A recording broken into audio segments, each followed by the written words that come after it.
शायद ही कोई होगा जो सुरभि प्रेमी जी को ना जानता हो। बहुत ही फेमस पर्सनैलिटी, डायनामिक पर्सनैलिटी है सुरभि प्रेमी जी। और सेशन स्टार्ट होने से पहले कुछ लोग ऐसे हो जो मेरठ से सीए नेहा अग्रवाल जी हमारे साथ मौजूद हैं, वो एक बार उनका प्रोफाइल रीड करें ताकि जो लोग नहीं जानते सुरभि प्रेमी जी के बारे में जान जाए। Over to Neha ji. Thank you, Sunny ji, for giving me opportunity to read the profile of Surbhi ma'am. I'm also from Meerut and she's from Meerut, so it's an opportunity for me. Surbhi ma'am is working as a joint partner in a reputed law firm, namely Lakshmi Kumaran and Siddharthan. Before joining LNS, she worked for a global investment bank, namely Goldman Sachs. She is holder of graduate degree in commerce as well as law. She is a fellow member of the Institute of Chartered Accountant of India. She is also the rank holder in CA exams.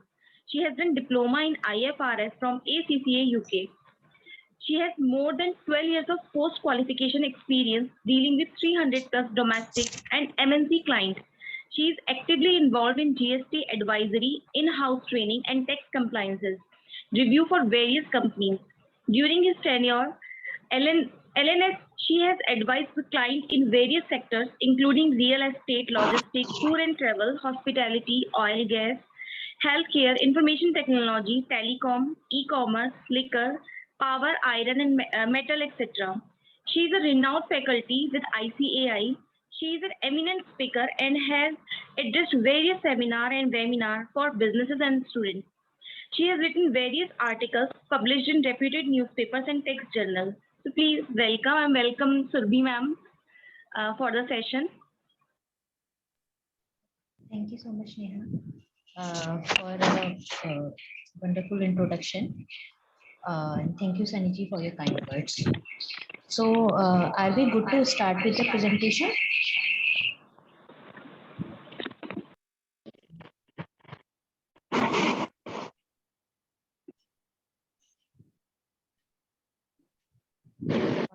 Saniji, should we start? Yes, ma'am. Yes, ma'am. May connectivity issue कहता कुछ. I am now reconnected. Over to Surbhi ma'am. Please start the session. Thank you, ma'am. Okay, sure. Thank you. And thank you so much, the honorable members of CIRC for giving me this opportunity. So without taking any further time, I am sharing my screen.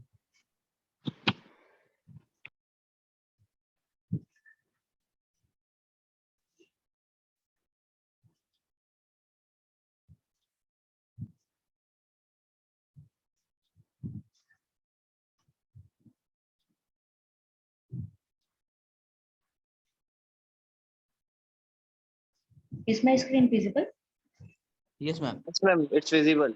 Okay, thank you so much.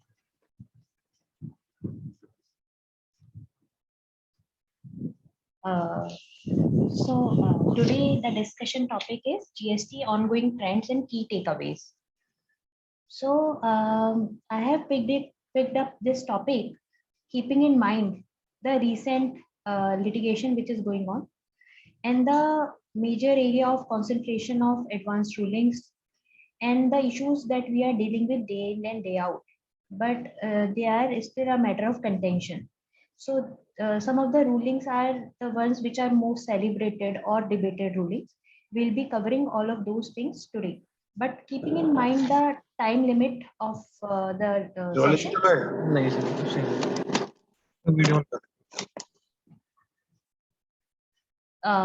I'll restrict myself for the agenda. So today we'll be discussing. So as you see, there is a space after 3, then 4. So what I'm trying to do is I'm trying to make 4 buckets. So firstly, we'll be discussing the transactions, जो कि आपकी distinct person या related person से related है और उसकी आज की डेट में मेजर कंट्रोवर्सीज क्या है वो हम फर्स्ट पार्ट में कवर करेंगे, जिसमें सुप्रीम कोर्ट का डिसीजन कवर करेंगे, सेटलमेंट या फिर डेपुटेशन ऑफ एम्प्लॉयज के ऊपर, क्रॉस चार्ज और आईएसडी का मैटर भी आजकल बहुत ज्यादा इन्वेस्टिगेट हो रहा है, whether salary of the employee should also be cross charged, those kind of investigations these days taking place. तो सेकंड टॉपिक में हम क्रॉस चार्ज, कब आपको क्रॉस चार्ज करना है, कब आपको आईएसडी करना है, उन सब एस्पेक्ट्स को टच अपॉन करेंगे. सिंस हमने सेगमेंट ऑफ एम्प्लॉयज का डिस्कशन उठाया है, तो एम्प्लॉय से रिलेटेड एक और पॉइंट ऑफ डिस्कशन रहेगा रिकवरी. सो एम्प्लॉयज के साथ होने वाली रिकवरी, और अज्यूमिंग कोई रिकवरी नहीं है पर एम्प्लॉयज के साथ होने वाली ट्रांजेक्शन्स, उनकी टैक्सेबिलिटी क्या है, ये हमारी फर्स्ट बकेट होगी. तो after the heavy discussion of these thing, to just to make it light, we will take taxability of ocean freight. So I understand ocean freight आपने पहले भी कवर किया होगा प्रीवियस सेशंस में, तो वो आपके लिए एक तरह से मिनी ब्रेक की तरह हो जाएगा. Then in the next bucket we will be covering basically 5, 6, 7 अगर आप देख रहे हैं तो ये एक बकेट अपने आप में इस वजह से है कि आपके वेंडर की कंप्लायंस लेवल के हिसाब से आपको आईटीसी ग्रांट होता है आज की डेट में. वो कौन कौन से एक्शंस है जो कि डिपार्टमेंट एक रेसिपिएंट की तरफ ले सकता है, जबकि डिफॉल्टर कौन है, वेंडर है, रेसिपिएंट डिफॉल्टर नहीं है. किस तरह के एक्शंस डिपार्टमेंट लेता है, उसमें हमारे पास क्या ग्राउंड्स ऑफ डिफेंस है, वो हम इस बकेट में कवर करेंगे, जिसमें हम आईटीसी की एलिजिबिलिटी का डिस्कशन करेंगे, इलेक्ट्रॉनिक क्रेडिट लेजर की ब्लॉकिंग का डिस्कशन करेंगे, और क्या अगर आपका सप्लायर फ्रॉडुलेंट है तो क्या आपके ऊपर सर्च एंड सीजर हो सकती है, क्या ऐसा पास्ट में इंसिडेंस हुआ है, तो उसके बारे में डिस्कशन करेंगे हम अपना पेमेंट्स मेड ड्यूरिंग इन्वेस्टिगेशन के थ्रू. और last topic again a light topic of promotional items. So promotional items में हम देखेंगे कि किस तरह अगर हम अपनी प्रमोशनल स्कीम्स को चेंज करते जाएं तो हर चेंज के साथ कैसे जीएसटी के इम्प्लीकेशंस चेंज होते हैं. तो इससे क्या बेनिफिट है, क्योंकि all of us are professionals, तो वी कैन प्लान कि हमारा केवल काम इतना नहीं होना चाहिए कि हम ट्रांजेक्शन हमारे क्लाइंट ने कर लिया और हम उसको बताएं कि भाई तूने ये ट्रांजेक्शन किया, इसके ऊपर ये टैक्स इम्प्लीकेशंस हैं. हमारी एक्सपर्टीज इसमें भी है कि हम उसकी ट्रांजेक्शन को स्ट्रक्चर करवाएं, इस ढंग से स्ट्रक्चर करवाएं that they should be most tax efficient transactions. तो उसके लिए हम प्रमोशनल आइटम्स को टच अपॉन करेंगे. So with this agenda now I am starting with the first topic which is secondment of employees. Firstly I will quickly give the background of secondment of employees. Secondment होता क्या है? सेकंडमेंट आज की date में multinational companies हैं, तो वो अपना कॉमन रिसोर्स रखती हैं और उनकी जब वो उनको रोल्स पे भी लेती हैं उस समय उनकी ग्लोबल मोबिलिटी का भी एक क्लॉज डला हुआ होता है, जिसमें उन्हें बताया जाता है कि एम्प्लॉय भले ही मैं आपको यूएस में रोल्स पे ले रही हूँ, पर अगर ऑर्गेनाइजेशन की नीड हुई तो we can depute you on some assignment से in India for so and so period. और उस दौरान टर्म्स कैसे गवर्न होंगी, उनका इम्प्लीकेशंस कैसे होगा, वो सब हम अब इस टॉपिक के अंदर डिस्कशन करेंगे. सबसे पहले सेकंडमेंट समझना जरूरी है. तो सेकंडमेंट अगर दो लीगल एंटिटी हैं, एक लीगल एंटिटी ने अपना एम्प्लॉय दूसरी कंपनी में डेप्यूट किया जो कि दूसरी कंपनी के लिए सुपरविजन में उसके कंट्रोल में वर्क कर रहा है, तो जो पहली इंडियन एंटिटी ने से यूएस एंटिटी को पेमेंट किया उस एम्प्लॉय के लिए, उसकी टैक्सेबिलिटी क्या होगी, ये सेकंडमेंट का सब्जेक्ट मैटर है. तो रिसेंटली नॉर्दर्न ऑपरेटिंग सिस्टम का सुप्रीम कोर्ट डिसीजन है. इसके पहले मैं आपको क्विकली फैक्ट समझा देती हूँ, फिर हम इससे रिलेटेड कंट्रोवर्सीज के ऊपर डिस्कशन करेंगे. एंड इस टॉपिक पर हम लोगों का सेशन में रिलेटिवली ज्यादा टाइम स्पेंड होगा क्योंकि इसमें बहुत सारी कॉम्प्लिकेशंस और इम्प्लीकेशंस इन्वॉल्व है. तो इसमें नॉर्दर्न ऑपरेटिंग सिस्टम ये एक इंडियन एंटिटी थी और इसकी group entity northern trust. Northern trust ने अपने एम्प्लॉयज को जो कि उसके रोल पे थे, फॉरेन एंटिटी के रोल पे थे, उन्हें डेपुटेशन पर नॉर्दर्न ऑपरेटिंग सिस्टम कंपनी में भेजा which is an Indian entity. पर पेरोल में वो किसके थे? पेरोल में अभी भी वो फॉरेन एंटिटी के थे. गिवन दिस फैक्ट, एक और फैक्ट इंपॉर्टेंट क्या है कि इंडियन एंटिटी सारी कंप्लायंस कर रही थी इनकम टैक्स के पर्पज से. इनकम टैक्स के पर्पज से वो एम्प्लॉयज अपनी इनकम टैक्स रिटर्न फाइल कर रहे थे, सैलरी को टैक्स करवा रहे थे, वो अकॉर्डिंगली टीडीएस डिडक्ट कर रही थी एंटिटी. और अब इसमें क्वेश्चन बचता है कि इन एम्प्लॉयज को कौन पे कर रहा था एक्चुअली.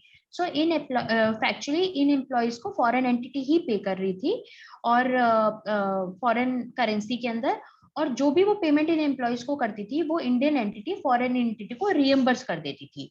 ये इस फैक्ट्स के केस है. सो इसमें क्वेश्चन क्या अराइज हुआ? Interestingly this decision is a service tax decision, it's not a GST decision. पर जो उसका रेशियो है, जो इसकी फाइंडिंग है, उससे रिलेटेड इम्प्लीकेशंस और क्या प्लानिंग्स हो सकती है वो इक्वली जीएसटी पे भी अप्लाई करेगा. It is very relevant for us. So whether the overseas group companies provided manpower supply services to Indian entity, पहला क्वेश्चन ये है क्या ऐसा मानेंगे कि ये मैन पावर सप्लाई है? क्यों इंपॉर्टेंट है? क्योंकि फॉरेन एंटिटी तो आउटसाइड इंडिया है, इंडियन एंटिटी के ऊपर रिवर्स चार्ज में जीएसटी सर्विस टैक्स का लायबिलिटी आ रहा था. What is the consideration for having provided manpower, recruitment or supply services? So these were the questions before the Supreme Court. अब जो पूरा सुप्रीम कोर्ट का डिस्कशन है, उन डिस्कशन का सम एंड सब्सटेंस ये है, उन्होंने ये बोला कि whether a contract is a contract of service or it is a contract for service, ये फैक्चुअल है. और केवल एक क्राइटेरिया नहीं हो सकता जिसके बेसिस पर हम ये बताएं कि whether it's a contract of service or contract for service. What is contract of service? Contract of service means employer-employee relationship. What is contract for service? It is a service provider service recipients relationship. तो उन्होंने कहा कि हम सारे facts को देखेंगे आपके, और कोई सिंगल डिटर्मिनेटिव क्राइटेरिया नहीं है इस बात का. इस पर्टिकुलर केस में क्या था कि सेकेंडरी एम्प्लॉइज जो थे, they continue to be on the rolls of the foreign employer. और उसका कारण क्या था? क्योंकि वो उनको सोशल सिक्योरिटी और अदर सम बेनिफिट्स दिलवाना चाहते थे. और रिपैट्रिएशन के बाद जो ये डेपुटेशन का ड्यूरेशन था, they will go back, they will continue with the foreign entity. Though उनको एक letter of employment Indian entity ने भी इशू किया था. तो हमारे लिए इन केसेस में क्या क्या इंपॉर्टेंट है, हमें ये देखना है कि उन एम्प्लॉयज के साथ किस कॉन्ट्रैक्ट किसका है, इंडियन एंटिटी का कि फॉरेन एंटिटी का, प्लस जो इंडियन एंटिटी और फॉरेन एंटिटी के बीच का कॉन्ट्रैक्ट है जो कि डेप्यूटेशन या सेकंडमेंट के अरेंजमेंट को एक्सप्लिसिटली मेंशन करता है, दैट वी हैव टू सी. तो यहाँ पर ये अरेंजमेंट लिमिटेड ड्यूरेशन का था, और उसके बाद इन एम्प्लॉयज को वापस फॉरेन एंटिटी में रिज्यूम कर लेना था. अब इस पर्टिकुलर केस में कोर्ट ने क्या बोला? कोर्ट ने बोला कि the question is who is the real employer.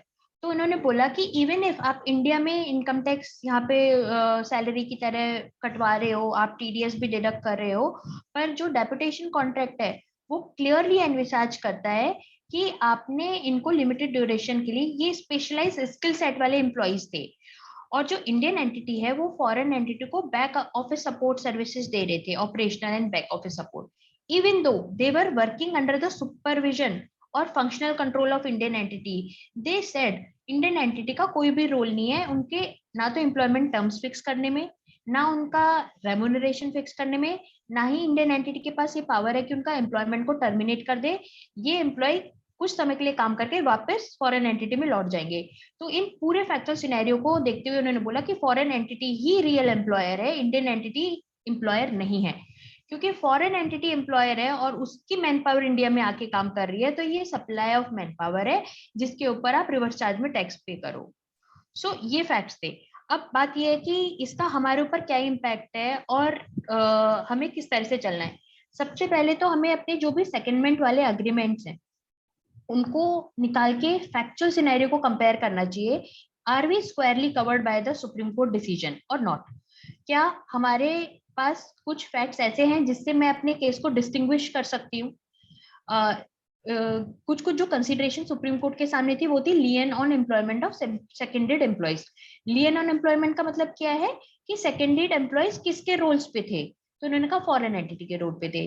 Specialise nature of service, उन्होंने बोला कि इंडियन एंटिटी को स्पेशलाइज सर्विसेज चाहिए थी जिसके लिए ये डेपुटेशन हो रहा था, तो बेनिफिशियरी इंडियन एंटिटी है.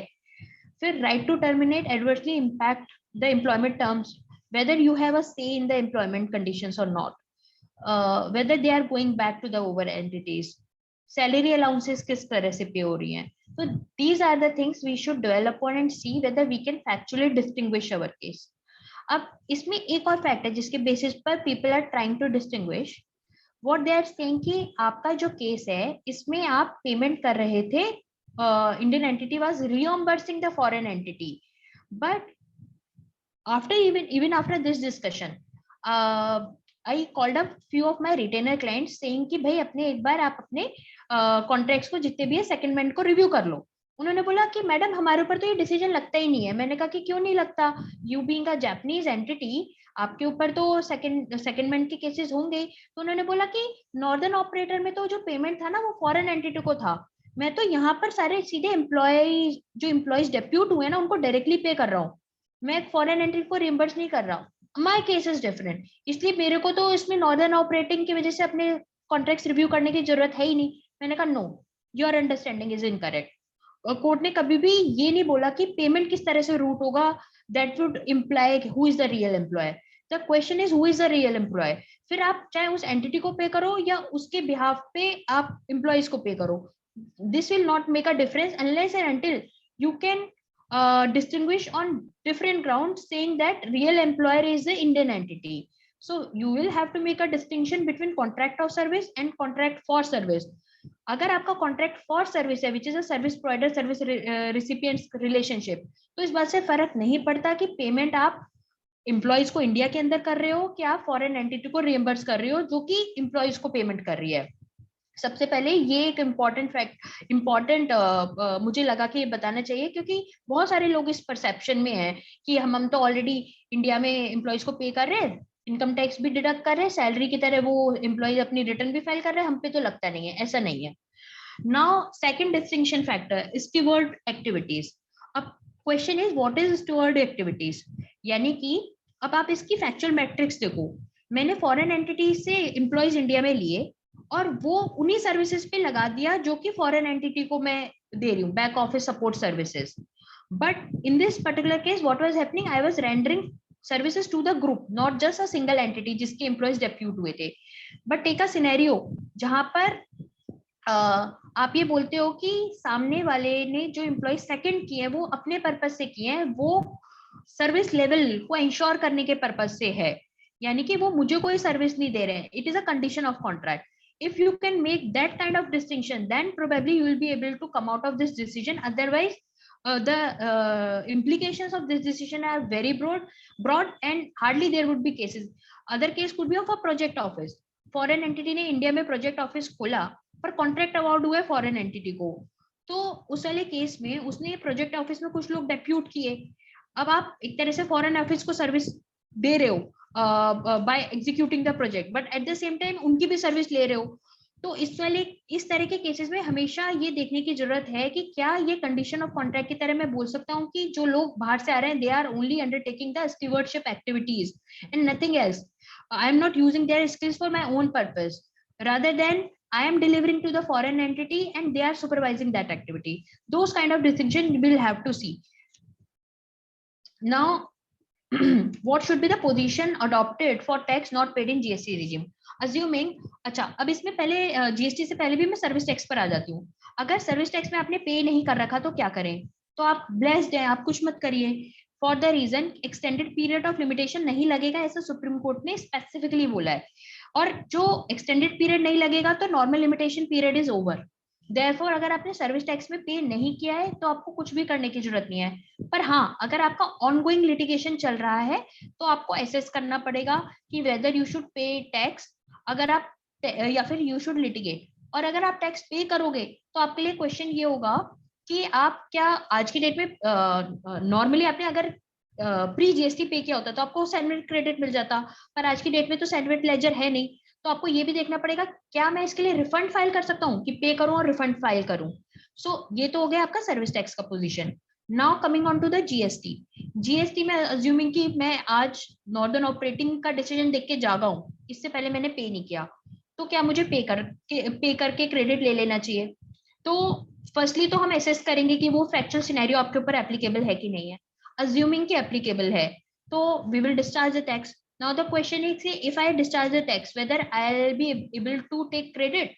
So generally speaking, yes, unless until आप ऐसी एक्टिविटी में engaged हैं जो कि नॉन टैक्सेबल है या फिर जो कि एग्जेम्प्टेड सप्लाई है, तो आप क्रेडिट ले सकते हैं। somebody can counter, ma'am but उसमें एक टाइम लिमिट भी तो है, टाइम लिमिट से मैं हिट हो जाऊंगा क्या? जो 16(4) के अंदर टाइम लिमिट है कि जब भी आपका सप्लाई होता है उसके करस्पॉन्डिंग फाइनेंशियल ईयर के सब्सिक्वेंट सितंबर मंथ तक, तो that is a question that has to be examined. So उस वाले केस में we will have to make a distinction between the normal direct charge and reverse charge, and we'll have to see a possibility and take credit whatever GST I discharged today. Now question is, if show cause notice has already been issued for me, now I am talking about the GST regime under section 74, तो मैं क्या credit ले पाऊंगा? ये question मैं क्यों pose कर रही हूँ? आपका सेक्शन 17(5) निगेटिव लिस्ट है, उस निगेटिव लिस्ट में एक क्लॉज है जो कि ये बोलता है tax paid in accordance with section 74 is not entitled for credit. ये सेक्शन 7 आपका 17(5) में लिखा हुआ है। अगर मेरे को ऑलरेडी शो कॉज नोटिस आ गया 74 में, तो क्या मैं क्रेडिट ले पाऊंगी? क्योंकि 17(5) के अंदर तो वो क्रेडिट मना है मेरे को। तो इस सिनेरियो में केवल शो कॉज नोटिस इशू हो जाने से it doesn't mean that you are paying under 74. 74 it should be established. It is not show cause notice आया है, that is the whims and fancies of the department. Unless until the matter is finalized and it is held that it is a 74 case, you are not disentitled. And secondly, if you look at the Supreme Court decision very minutely, they are saying extended period is not invocable. So they are not taking it as a case of a suppression. So जब Supreme Court की वो specific finding है, तो we can use that finding also in our favour to say I am not hit by 74, therefore whatever I pay under reverse charge, I will be entitled for credit. Now the question is valuation. We are still examining it. I'll not comment anything on this, but I'll tell you what is a controversy in valuation. Now if you look at rule 28, सबसे पहले हम बात कर रहे हैं group companies की who are related parties. Related party में transaction value is not acceptable. You will have to refer to the rules. Rules में आपका एक रूल है 28 जो कि ये बोलता है, उसका एक सेकंड प्रोविजो है. सेकंड प्रोविजो ये बोलता है, अगर the recipient is entitled for full credit, in that case any value declared on the invoice will be deemed to be the open market value. So the question is whether I can adopt any value for the discharge of GST, or it has to be a commercial value which is agreed between the parties to be paid. Now you can say, ma'am related party है, then तो मैं बिना पे किए भी काम चला सकता हूँ ना. Related party, I will not pay anything. Commercially, I will not decide anything. My answer would be no, you can't do that. For the reason no employee would work for free. आप बोल सकते हो कि मैं reimbursement नहीं लूंगा, पर वो एम्प्लॉय तो पैसा लेगा ना. एम्प्लॉय चाहे पैसा मुझसे ले या आपसे ले, जैसे एम्प्लॉय को पैसा मिला वैसे ही उस वाले केस में अगर मैंने डायरेक्ट पे किया तो मेरी कॉस्ट लगी गई, मैंने रिएम्बर्स किया तो उस वाले केस में भी. सो कुल मिला के ये सर्विसेज फॉर फ्री नहीं हो सकती, even if these are between the related parties. Reason being no employ would work for free. Now if you look at this decision is only from the angle of deputation, but it would have wide implications. You should revisit your positions for license to use trademark, logo, corporate guarantees, common facilities जहां पे आप share करते हैं, और foreign entity Indian entities का तो मैं बस एग्जांपल दे रही हूँ क्योंकि वो फैक्ट था सुप्रीम कोर्ट के सामने. पर it can be domestic entities also. Group entities can work domestically also. So sharing of common facility like workspace, canteen, parking facilities. So these are the areas जो हमें और examine करने चाहिए. Just to give you insight on trademark और logo, होता क्या है, मैं एक्स एंटिटी हूँ, मेरी आज की डेट में एक ही कंपनी है, उस कंपनी के लिए मैंने कोई लोगो रजिस्टर करा लिया, कल की डेट में एक्सपेंड होती हूँ, मेरी एक और एंटिटी बनती है, सब्सिडरी कंपनी बन जाती है, अब उसको भी मेरा लोगो यूज करना है. तो इस वाले केस में क्या होता है, हमारे बीच में लाइसेंसिंग नहीं होती जनरली. मैं उसे एनओसी देती हूँ, एनओसी जिसके अंदर सामने वाले को मैं परमिट करती हूँ कि आप मेरा लोगो या ट्रेडमार्क यूज कर सकते हो. आज की डेट में डिपार्टमेंट उस पर भी इश्यूज क्रिएट कर रहा है. They are saying it is nothing but licensing, and since these are related party, तो ग्रुप के बीच में जो भी ट्रेडमार्क लोगो हो रहा है, एक ही एंटिटी होगी ना जिसने अपने लोगो का रजिस्ट्रेशन लिया होगा, तो registration holder would be one only, but use कौन कर रहा है, पूरा ग्रुप कर रहा है. तो यानी कि जिसके पास रजिस्ट्रेशन है वो बाकी ग्रुप एंटिटीज को सर्विस दे रहा है. So this is the contention which is ongoing. So you will have to review all your related party transactions very carefully. So I am moving on to the next topic. Is there any pressing question? Then you can ask me right away. Otherwise, I will leave some time for Q&A.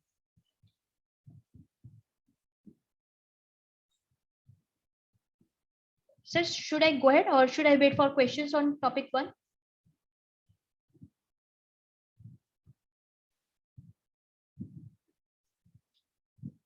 Rajiv sir,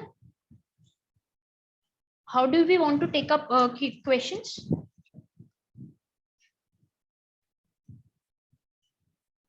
Surabhi ma'am.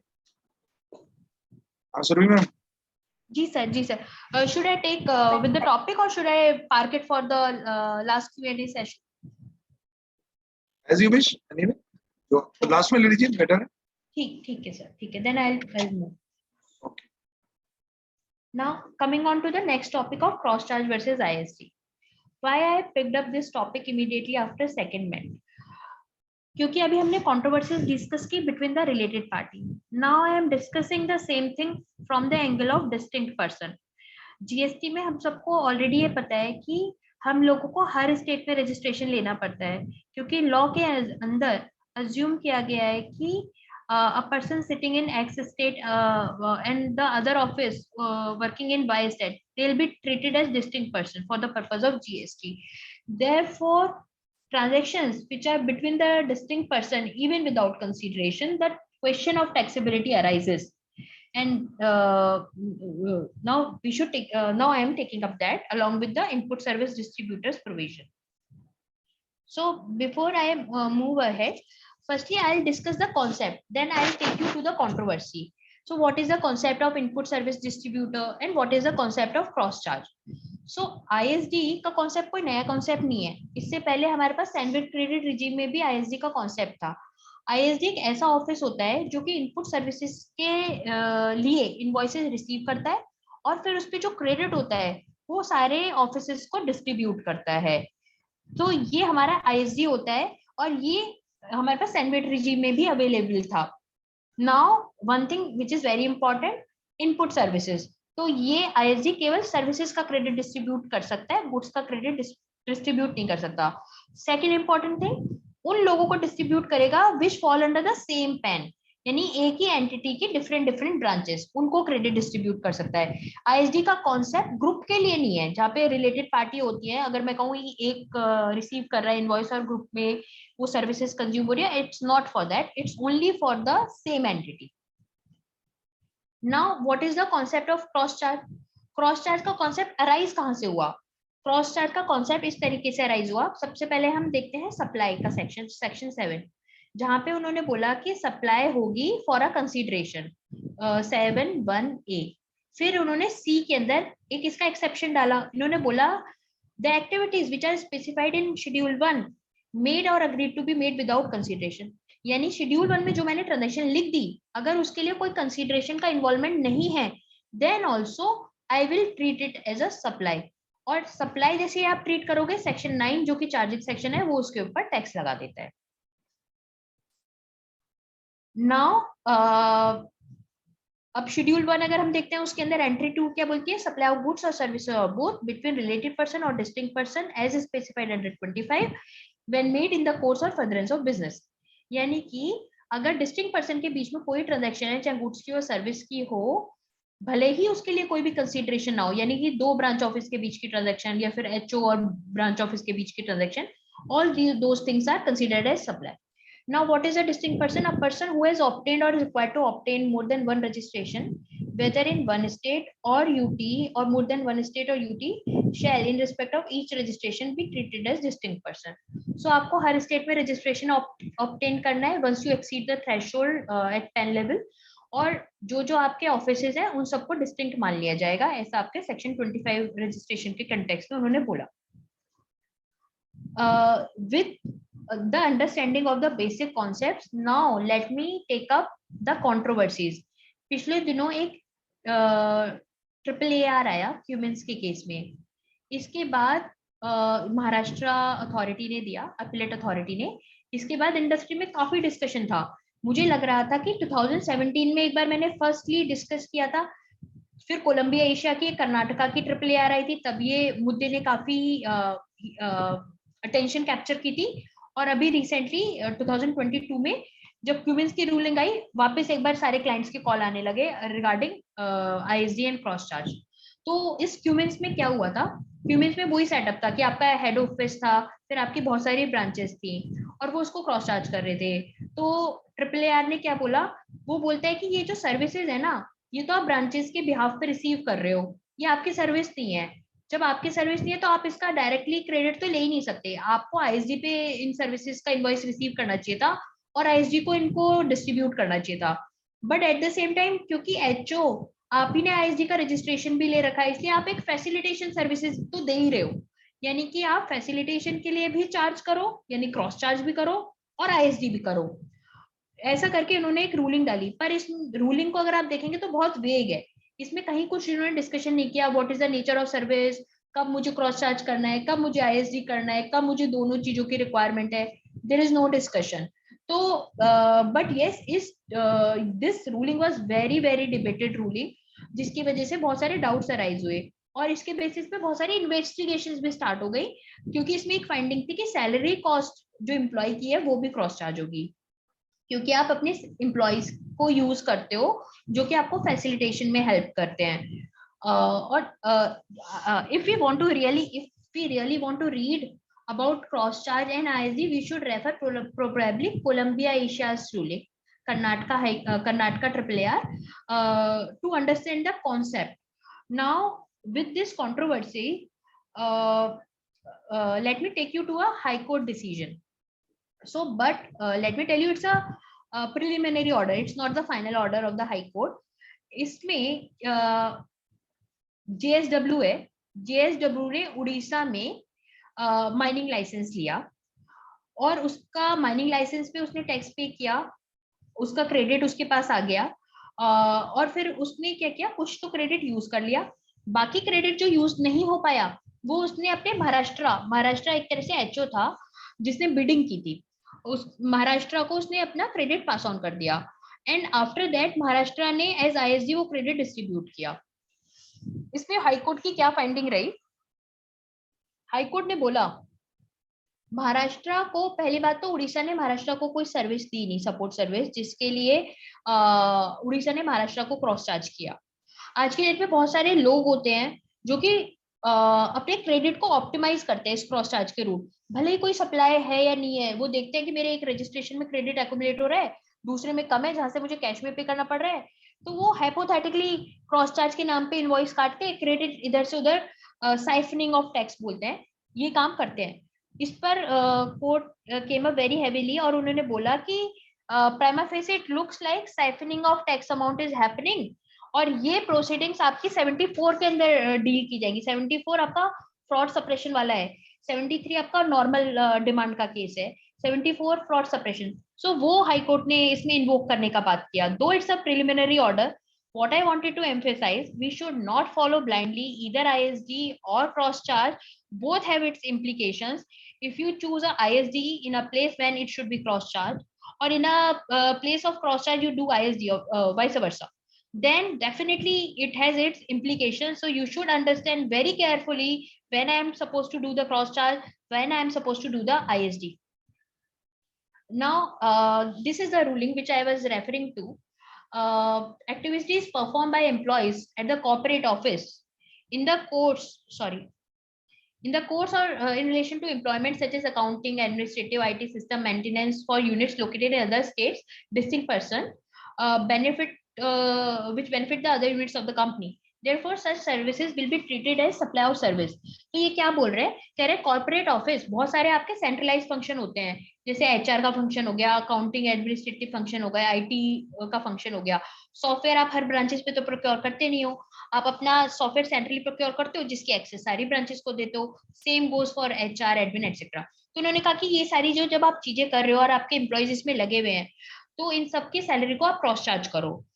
तो बहुत सारे लोग हमसे पूछते हैं कि मैं किन किन एम्प्लॉइज की सैलरी को क्रॉस चार्ज करूं, am I suppose to do the cross charge of manager की मैनेजमेंट पर्सनल सैलरी ऑल्सो, जैसे कि आपके डायरेक्टर्स हो गए और आपके एमडी हो गए, आपका एक तरह से मैनेजमेंट हो गया, क्या उनका भी क्रॉस चार्ज करना है?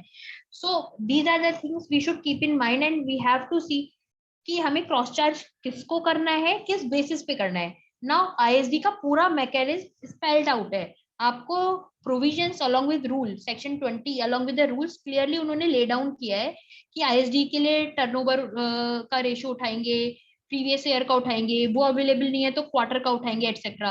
पर ऐसी कोई भी फाइंडिंग आपके क्रॉस चार्ज के लिए नहीं है। तो क्रॉस चार्ज में जरूरी नहीं है कि आप टर्नओवर बेसिस ही लें, any basis which you can substantiate, you can even pick up man hours. आप कह सकते हो कि मेरा ये वाला एम्प्लॉई इस ऑफिस को इतने घंटे देता है, so there can be any reasonable method for cross charge, but that kind of flexibility is not available for ISD.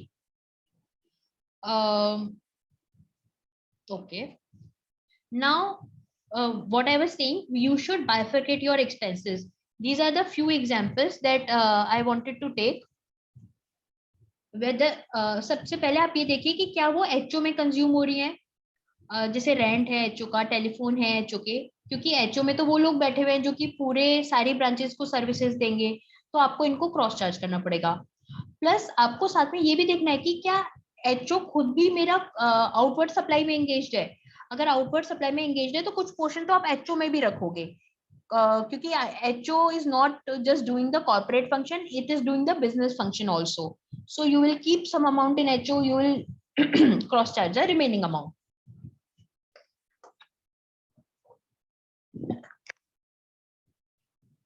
Now coming on to the next example, there are few expenses जो कि आप कहोगे कि HO ने भी consume नहीं किए, HO के पास इनवॉइस आया पर वो एंटिटी एज अ होल को पर्टेन करते हैं, जैसे ऑडिट, रॉयल्टी, उस तरह के जो भी एक्सपेंडिचर है, अगेन क्योंकि वो पूरी एंटिटी एज अ होल को पर्टेन करते हैं, it is not specific to any particular branch, तो इस वाले केस में भी you will go for cross charge.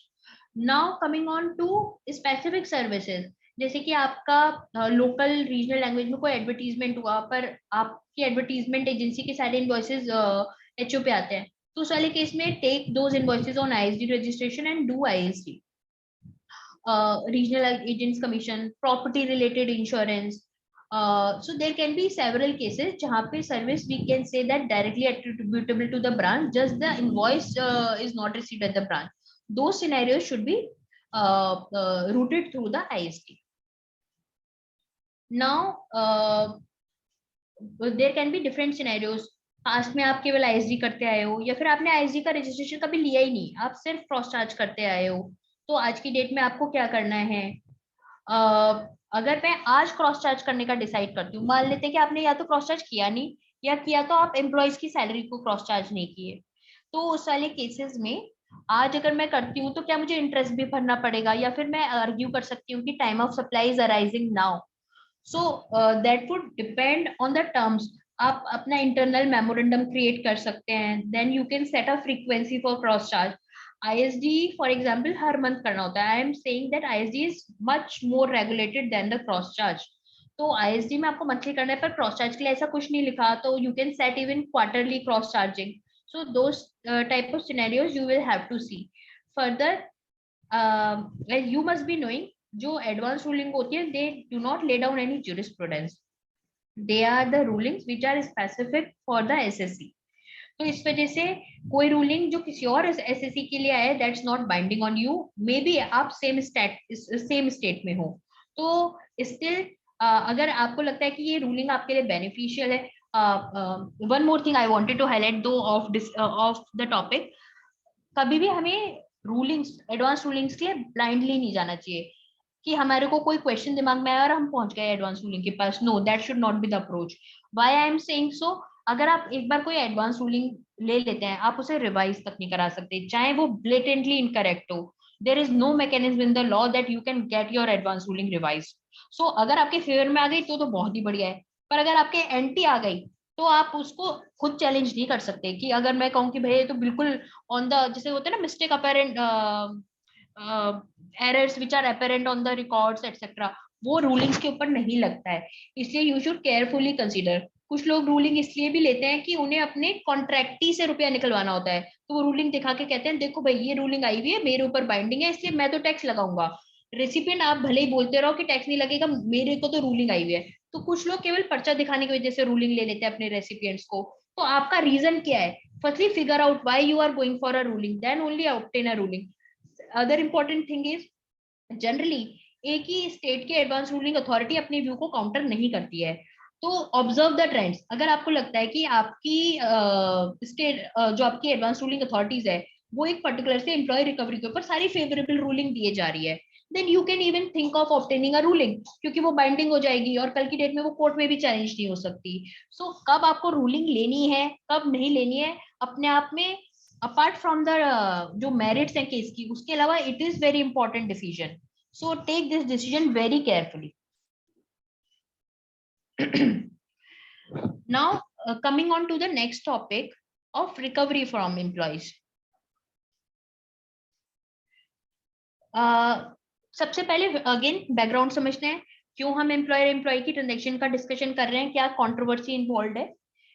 जो एम्प्लॉयर और एम्प्लॉय हैं उनको जीएसटी लॉ में रिलेटेड पार्टी डीम किया गया है। रिलेटेड पार्टी में हमने ऑलरेडी प्रोविजन देखा था कि रिलेटेड पार्टी के अंदर even without consideration transaction taxable हो जाती है। Now we have a schedule 3। Schedule 3 के अंदर लिखा हुआ है वो कौन सी ट्रांजैक्शन है जिन्हें हम सप्लाई ऑफ गुड्स और सप्लाई ऑफ सर्विसेज नहीं मानेंगे। तो उसमें एक एंट्री है services provided by employee to employer, it's not उल्टा। जो एम्प्लॉय ने आपको सर्विसेज दिया उन्होंने उसको शेड्यूल 3 में प्लेस किया है, जो एम्प्लॉयर ने एम्प्लॉय को सर्विसेज दिया उसका मेंशन नहीं है शेड्यूल 3 के अंदर। नाउ आप किस किस तरह की सर्विसेज आप देते हो, ट्रांसपोर्ट, केटरिंग, इंश्योरेंस, कैब वगैरह आपका हो गया। आप कई बार क्रैश फैसिलिटी भी दे देते हो वुमेन एम्प्लॉयज को। So there can be different insurance services. So these are different type of services that transactions, I would say service, I'm not giving this nomenclature as of now, different type of transaction which take place between employer and employee. Now I am not going to read this entire provision. What I wanted to highlight, look at the credit regime also regarding the employees.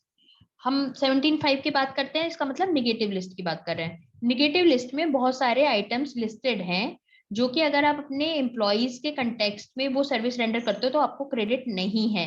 Then there are few exception, they are talking about food beverages, outdoor catering, health services, membership of club etcetera. एक तो ये हो गया जहां से डिसएंटाइटलमेंट आता है credit का।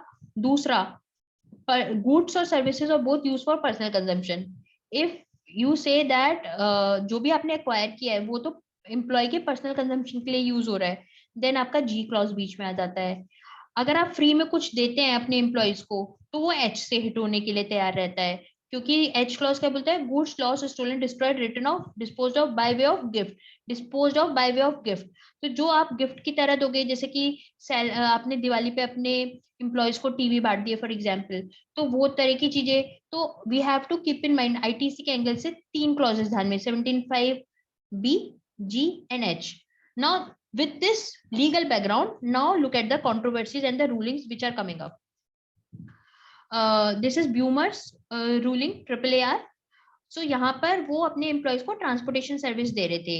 ट्रांसपोर्टेशन सर्विस भी आपकी दो तरीके की थी, एक जहां पर वो आपसे कुछ नॉमिनल अमाउंट रिकवर कर रहे थे, एक एब्सोल्यूट फ्री थी। तो उन्होंने रूलिंग ये डिस्कस करती है कि वो टैक्सेबल होगा कि नहीं होगा।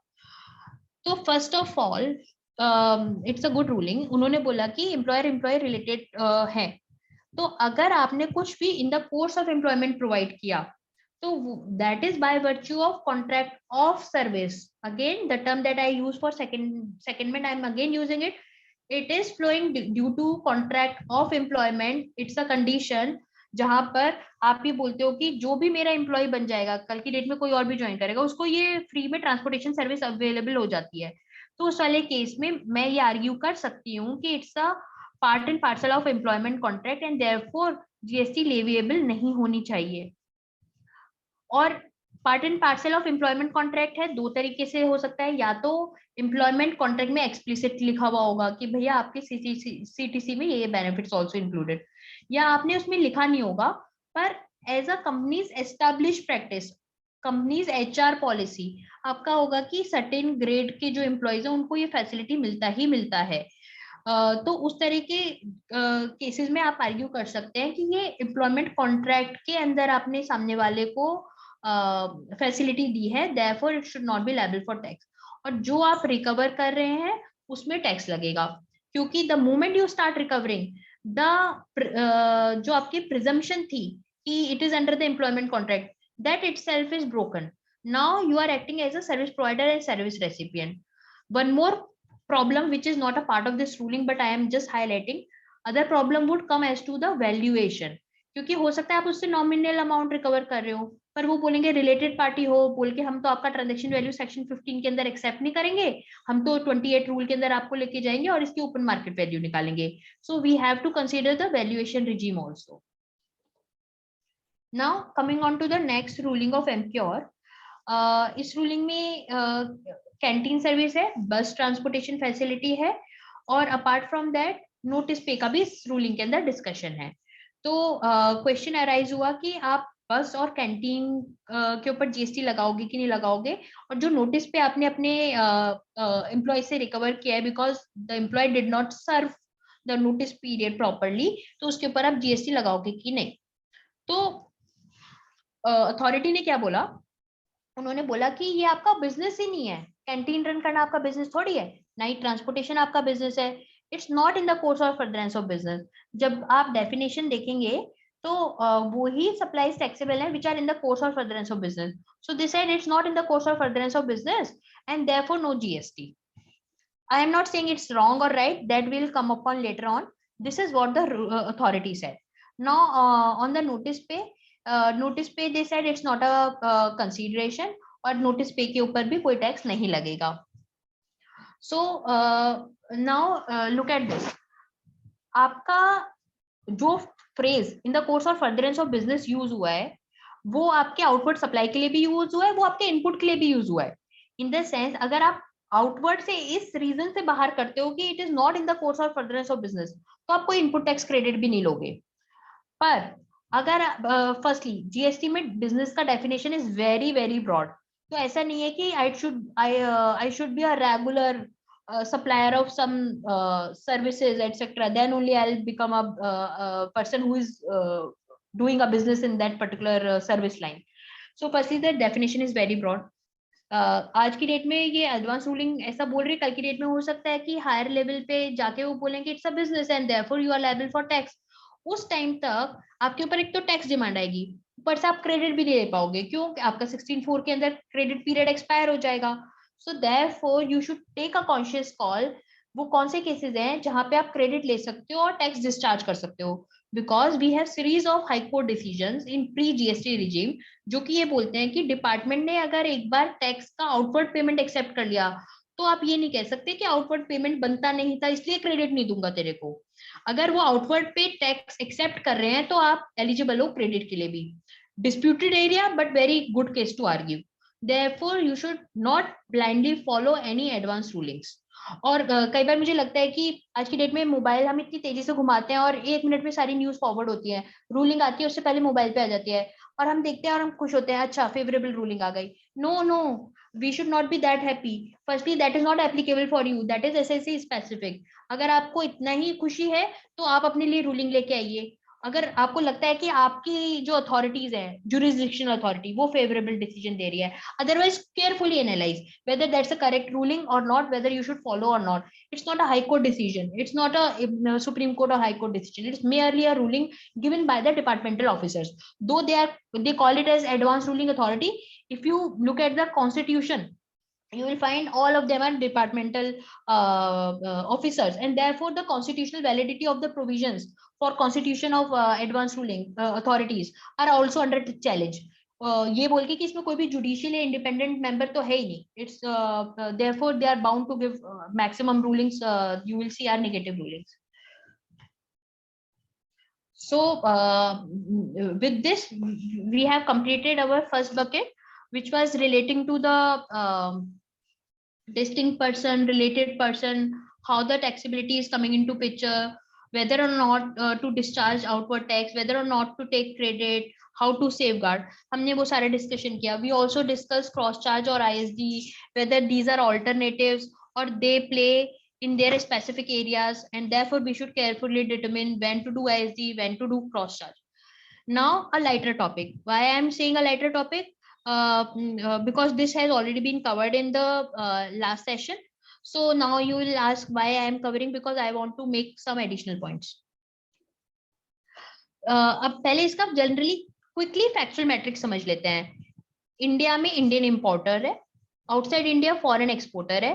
फॉरेन एक्सपोर्टर से इंडियन इंपोर्टर ने कुछ गुड्स खरीदे जो कि फॉरेन से इंडिया में आ रहे हैं सी के रास्ते से शिप में लोड होके. अब इस वाले में इनको टर्म्स होती हैं. इनको टर्म्स हो सकती है FOB, free on board, CIF, cost insurance freight. What is the meaning? Cost insurance freight means, क्योंकि मेरा डिस्कशन फ्रेट से रिलेटेड है, I am focusing on that. It means जो उसने आपसे गुड्स का एक्सपोर्ट का प्राइस चार्ज किया है ना, उसके अंदर फ्रेट ऑलरेडी इंक्लूडेड है. तो आपको इंडियन पोर्ट से माल उठाना है तो आपको फ्रेट को अलग से पे नहीं करना. जो भी फ्रेट की कॉस्ट है आपके फॉरेन एक्सपोर्टर ने ऑलरेडी गुड्स की वैल्यू में इंक्लूड कर ली है, और क्योंकि freight is the responsibility of your exporter, तो इसका मतलब जो शिपिंग लाइन है उसको एंगेज भी फॉरेन एक्सपोर्टर ने किया होगा, क्योंकि वो फॉरेन एक्सपोर्टर है, सो मोस्ट लाइकली उसने फॉरेन शिपिंग लाइन को एंगेज किया होगा। तो ये इसके फैक्ट्स थे। CIF ट्रांजैक्शन थी, फॉरेन शिपिंग लाइन को उन्होंने एंगेज किया था, इंडियन इंपोर्टर ने उस गुड्स को इंपोर्ट किया था। क्वेश्चन आया हाई कोर्ट के सामने, पहले गुजरात हाई कोर्ट की बात करते हैं, regarding the taxability of this ocean freight because this was through the sea, taxability of this ocean freight under reverse charge. तो अगर आप देखेंगे दो चीजों की बात करते हैं, एक हमारा एक्ट के अंदर प्रोविजन क्या है, एक हमारा नोटिफिकेशन क्या है। अगर आप एक्ट के प्रोविजन को देखेंगे, सेक्शन 9 जो कि चार्जिंग सेक्शन है, तो वहां पर एक सब सेक्शन है जो कि ये बोलेगा कि I will notify the category of services, जहां पर recipient you will be liable to pay tax. उन्होंने ये नहीं बोला where the person as may be prescribed would be liable for payment of tax, उन्होंने बोला where recipient would be liable to pay tax। यानी कि एक्ट ने क्या बोला, रिवर्स चार्ज ला तो सकता हूं पर केवल और केवल रेसिपिएंट के ऊपर। नोटिफिकेशन ने क्या किया, फिर आया आपका नोटिफिकेशन ने आपका जो इंडियन इंपोर्टर था ना उसको रेसिपिएंट की कैटेगरी में डाल दिया। अगर आप देखो तो रेसिपिएंट कौन होता है, recipient is not something which is not defined, it is defined. So जब अगर आप रेसिपिएंट की डेफिनेशन देखेंगे तो वो बोलेंगे अगर कंसीडरेशन पेबल है तो whosoever is liable to pay the consideration is the recipient, और अगर कंसीडरेशन पेबल नहीं है देन वी विल सी कि सर्विस किसने अवेल की है, किसको सर्विस प्रोवाइड हुई है, that person would become the service recipient. ऐसे करके आपकी रेसिपिएंट की डेफिनेशन है। हाई कोर्ट ने क्या किया था, उन्होंने बोला कि जो नोटिफिकेशन है that is violative of the act, क्योंकि एक्ट में केवल रेसिपिएंट के ऊपर रिवर्स चार्ज हो सकता था, आपको पावर ये नहीं दी गई थी कि आप रेसिपिएंट को भी डीम कर लो, तो उन्होंने स्ट्रक डाउन किया उस एंट्री को। पर सुप्रीम कोर्ट ने ऐसा नहीं किया, सुप्रीम कोर्ट ने एंट्री को बोला एंट्री वैलिड है, और ये भी बोला कि importer you are the recipient. और इस कंक्लूजन तक सुप्रीम कोर्ट कैसे पहुंचा, सुप्रीम कोर्ट ने बोला कि ओशन फ्रेट है, इसमें प्लेस ऑफ सप्लाई क्या होता है, destination of the goods, destination of goods पे कौन बैठा हुआ है, इंपोर्टर बैठा हुआ है। So importer is the person who is availing the services of transportation. So you may not agree, I may not agree with this viewpoint of the Supreme Court, but we are nobody. This is a 3-member decision of the Supreme Court, so we are bound. This is the law of the land, and we have to follow whether or not we like it. So this is what the Supreme Court said. उन्होंने बोल दिया कि भैया importer you are the recipient of freight services, whereas shipping line को engage किसने किया था, foreign exporter ने। यानी कि सुप्रीम कोर्ट ने एक ऐसा सिनेरियो लाके खड़ा कर दिया जहां पे एक से ज्यादा रेसिपिएंट हो सकता है, एक तो कॉन्ट्रेक्चुअल रेसिपिएंट हो गया, एक बेनिफिशियरी रेसिपिएंट हो गया। इस हिसाब अगर मैं इस जजमेंट के रेशो की बात करूं, पर इन्होंने रिलीफ कैसे दिया सुप्रीम कोर्ट ने बोला भैया कॉम्पोजिट सप्लाई देखो, ये जो आपने फॉरेन से गुड्स को इंपोर्ट किया है ना, जब आप कस्टम ड्यूटी पे करते हो तो आप फ्रेट को ऑलरेडी इंक्लूड करके पे करते हो।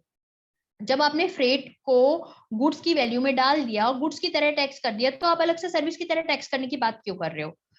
इस फाइंडिंग के ऊपर भी हर किसी का अपना डाउट हो सकता है। आप बोलोगे कॉम्पोजिट सप्लाई में तो ये लिखा हुआ है composite supply supplied by a taxable person, एक टैक्सेबल पर्सन, यहाँ पे तो दो टैक्सेबल, पहली बात तो टैक्सेबल पर्सन ही नहीं है, जो फॉरेन शिपिंग लाइन है that's not a taxable person, और दूसरा आपका फॉरेन एक्सपोर्टर, तो एक बंदा आपको गुड्स सप्लाई कर रहा है, दूसरा आपको शिपिंग लाइन की सर्विसेज दे रहा है, अज्यूमिंग पहली बात तो वो आपको नहीं दे रहा, एक्सपोर्टर को दे रहा था।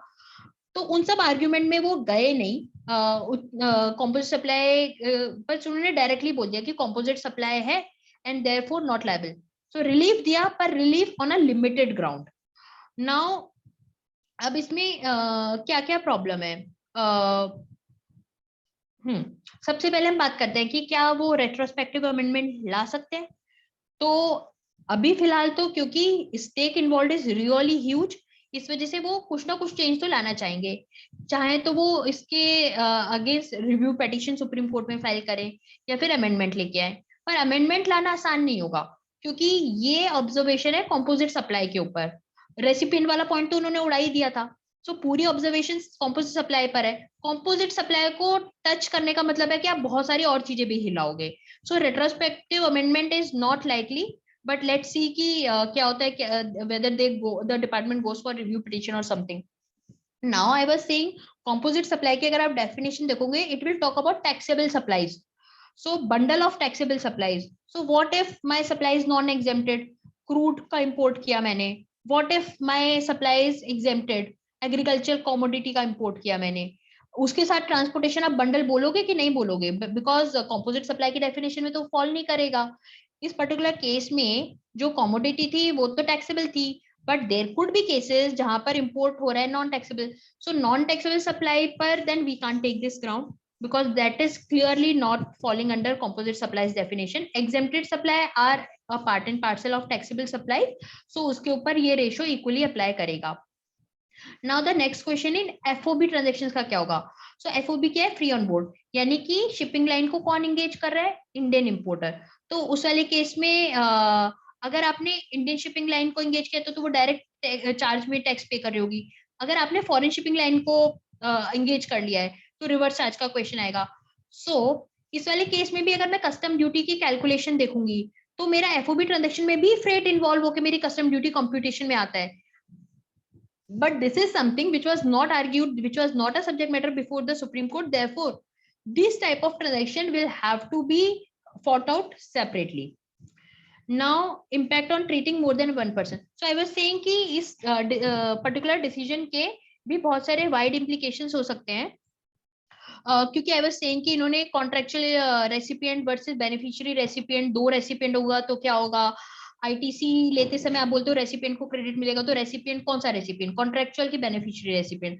दोस kind of contentions may emerge in future from department side.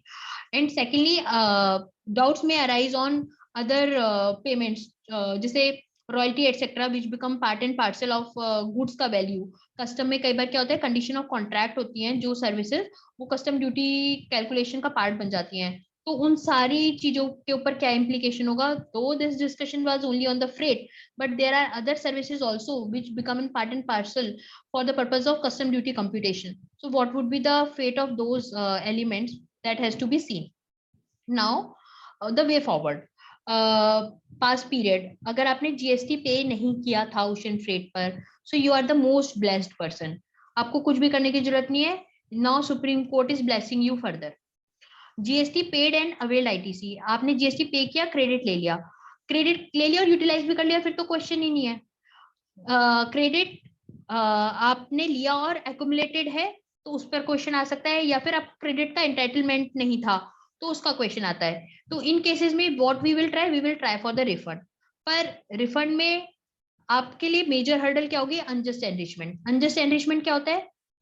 आप जिस चीज को अपनी कॉस्ट मान चुके होते हो और वो माना जाता है कि वो और चीजों की कॉस्ट बन के आपने सामने से रिकवर कर लिया होगा, तो unjust enrichment is like you have passed on the burden to somebody else. अगर वो केस है तो उस वाले केस में आपका रिफंड रिजेक्ट हो सकता है. दूसरी hurdle time limit.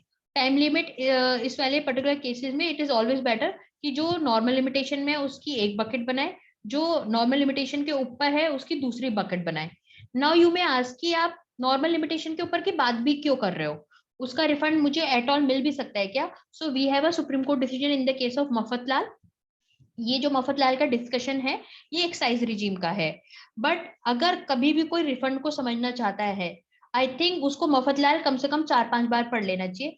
Mafatlal refunds को डिवाइड करता है अंदर डिफरेंट कैटेगरीज. बोलते हैं unconstitutional levy, illegal levy, mistake of law, ऐसे करके. और फिर वो बोलते हैं फॉर एग्जांपल अनकॉन्स्टिट्यूशनल लेवी, तो बोलते हैं कि refund is not arising with in the law को तो 265 आर्टिकल कॉन्स्टिट्यूशन का 265 क्या बोलता है कि tax can be corrected only with the authority of the law. अगर आपको अथॉरिटी ही नहीं है तो आप उसके रिफंड को कैसे गवर्न कर सकते हो अपने स्टैट्यूट के थ्रू? इसका मतलब आपका तो कॉन्स्टिट्यूशनल राइट है उस केस में refund, therefore time limit would not be applicable. तो हमें इन केसेस को एनालाइज करना पड़ेगा कि ये मफतलाल की किस कैटेगरी में जाता है. कैन आई आर्ग्यू कि मेरे पे लिमिटेशन नहीं लगेगा? नंबर 1. और सेकंड चीज जो आपको ध्यान में रखनी है इस लिमिटेशन के एंगल से, वो है आपकी सुप्रीम कोर्ट का स्यू मोटो एक्सटेंशन, जहां पे उन्होंने कोविड पीरियड की एक्सटेंशन दी थी. तो उसको मद्देनजर रखते हुए अपना लिमिटेशन कैलकुलेट कीजिएगा. नाउ आई वाज सेइंग कि अगर आपने जीएसटी पे किया था और क्रेडिट यूटिलाइज भी कर लिया था तो कोई डिफिकल्टी नहीं है. नहीं, तब भी एक डिफिकल्टी बाकी रहती है. डिपार्टमेंट ये कंटेंट कर सकता है कि भाई सुप्रीम कोर्ट का डिसीजन है, इसके ऊपर तो टैक्स बनता ही नहीं है, आपने पे किया वो आपकी मर्जी थी, पर क्रेडिट हम नहीं देंगे ये हमारी मर्जी है, क्योंकि ये तो पे करना बनता ही नहीं है। डिपार्टमेंट ऐसे आर्ग्यूमेंट ले सकता है, पास्ट में इस तरह के डिपार्टमेंट ने आर्ग्यूमेंट लिए भी हैं, but as I was mentioning before also, we have series of decision which say the moment department accept the payment of tax, they will be bound to give you the credit of that. So you can use those sort of decisions here.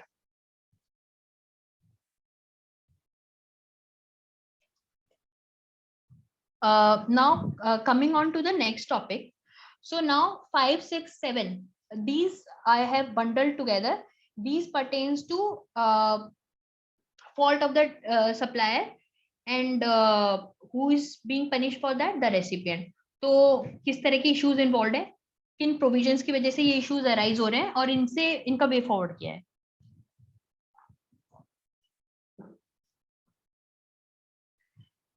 Again, I am taking you to the background. Then we will come upon discussing the controversies.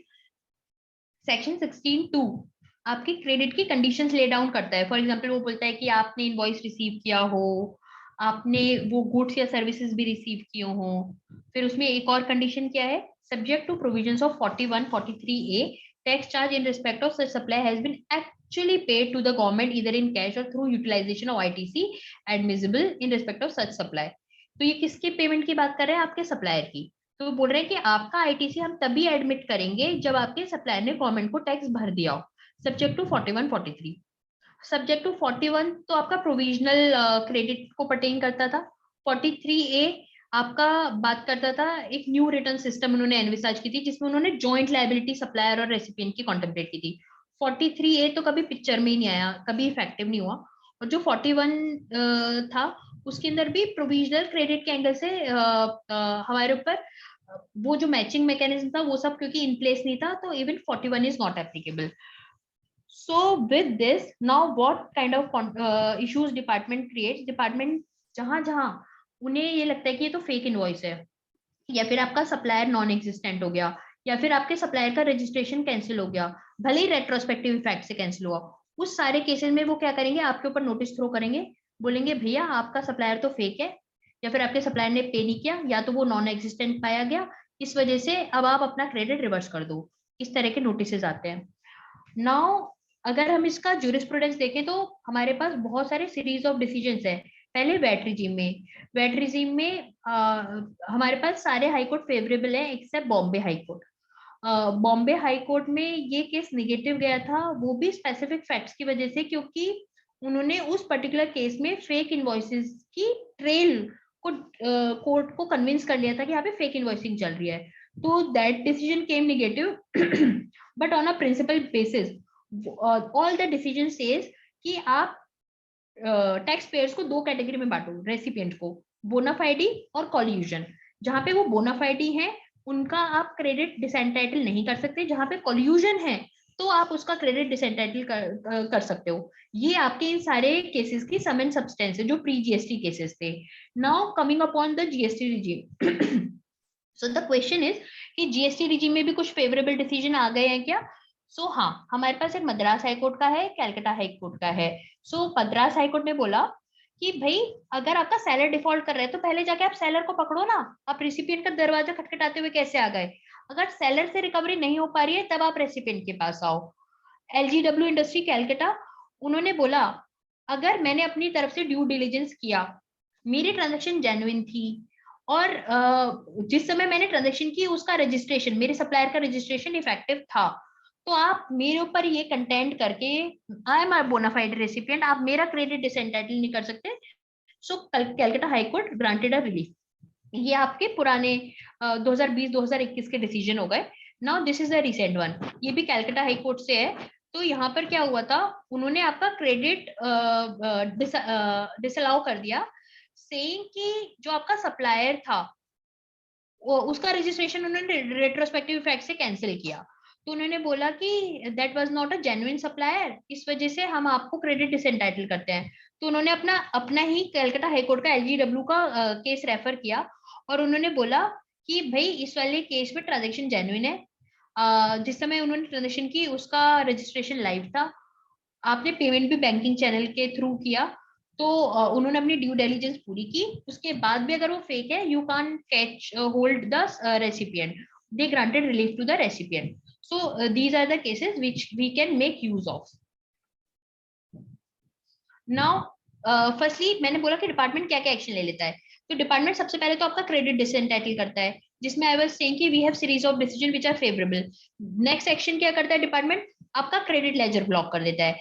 वो देखता है कि आपका कोई भी अगर supplier defaulter है तो वो आपका क्रेडिट लेजर ब्लॉक करता है. और इंटरेस्टिंगली उस सप्लायर का लिमिटेड क्रेडिट ब्लॉक नहीं करता, आपका पूरा क्रेडिट लेजर ही ब्लॉक कर देता है. So I don't intend to read out the entire provision, पर इसमें जो मैंने येलो हाईलाइट किया है मैं केवल वो आपको दिखाना चाहती हूँ. जो 86 में ब्लॉकिंग है, सबसे पहले तो उन्होंने बोला वो डिपार्टमेंट वाले ऑफिसर कब एक्शन ले सकते हैं, having reasons to believe.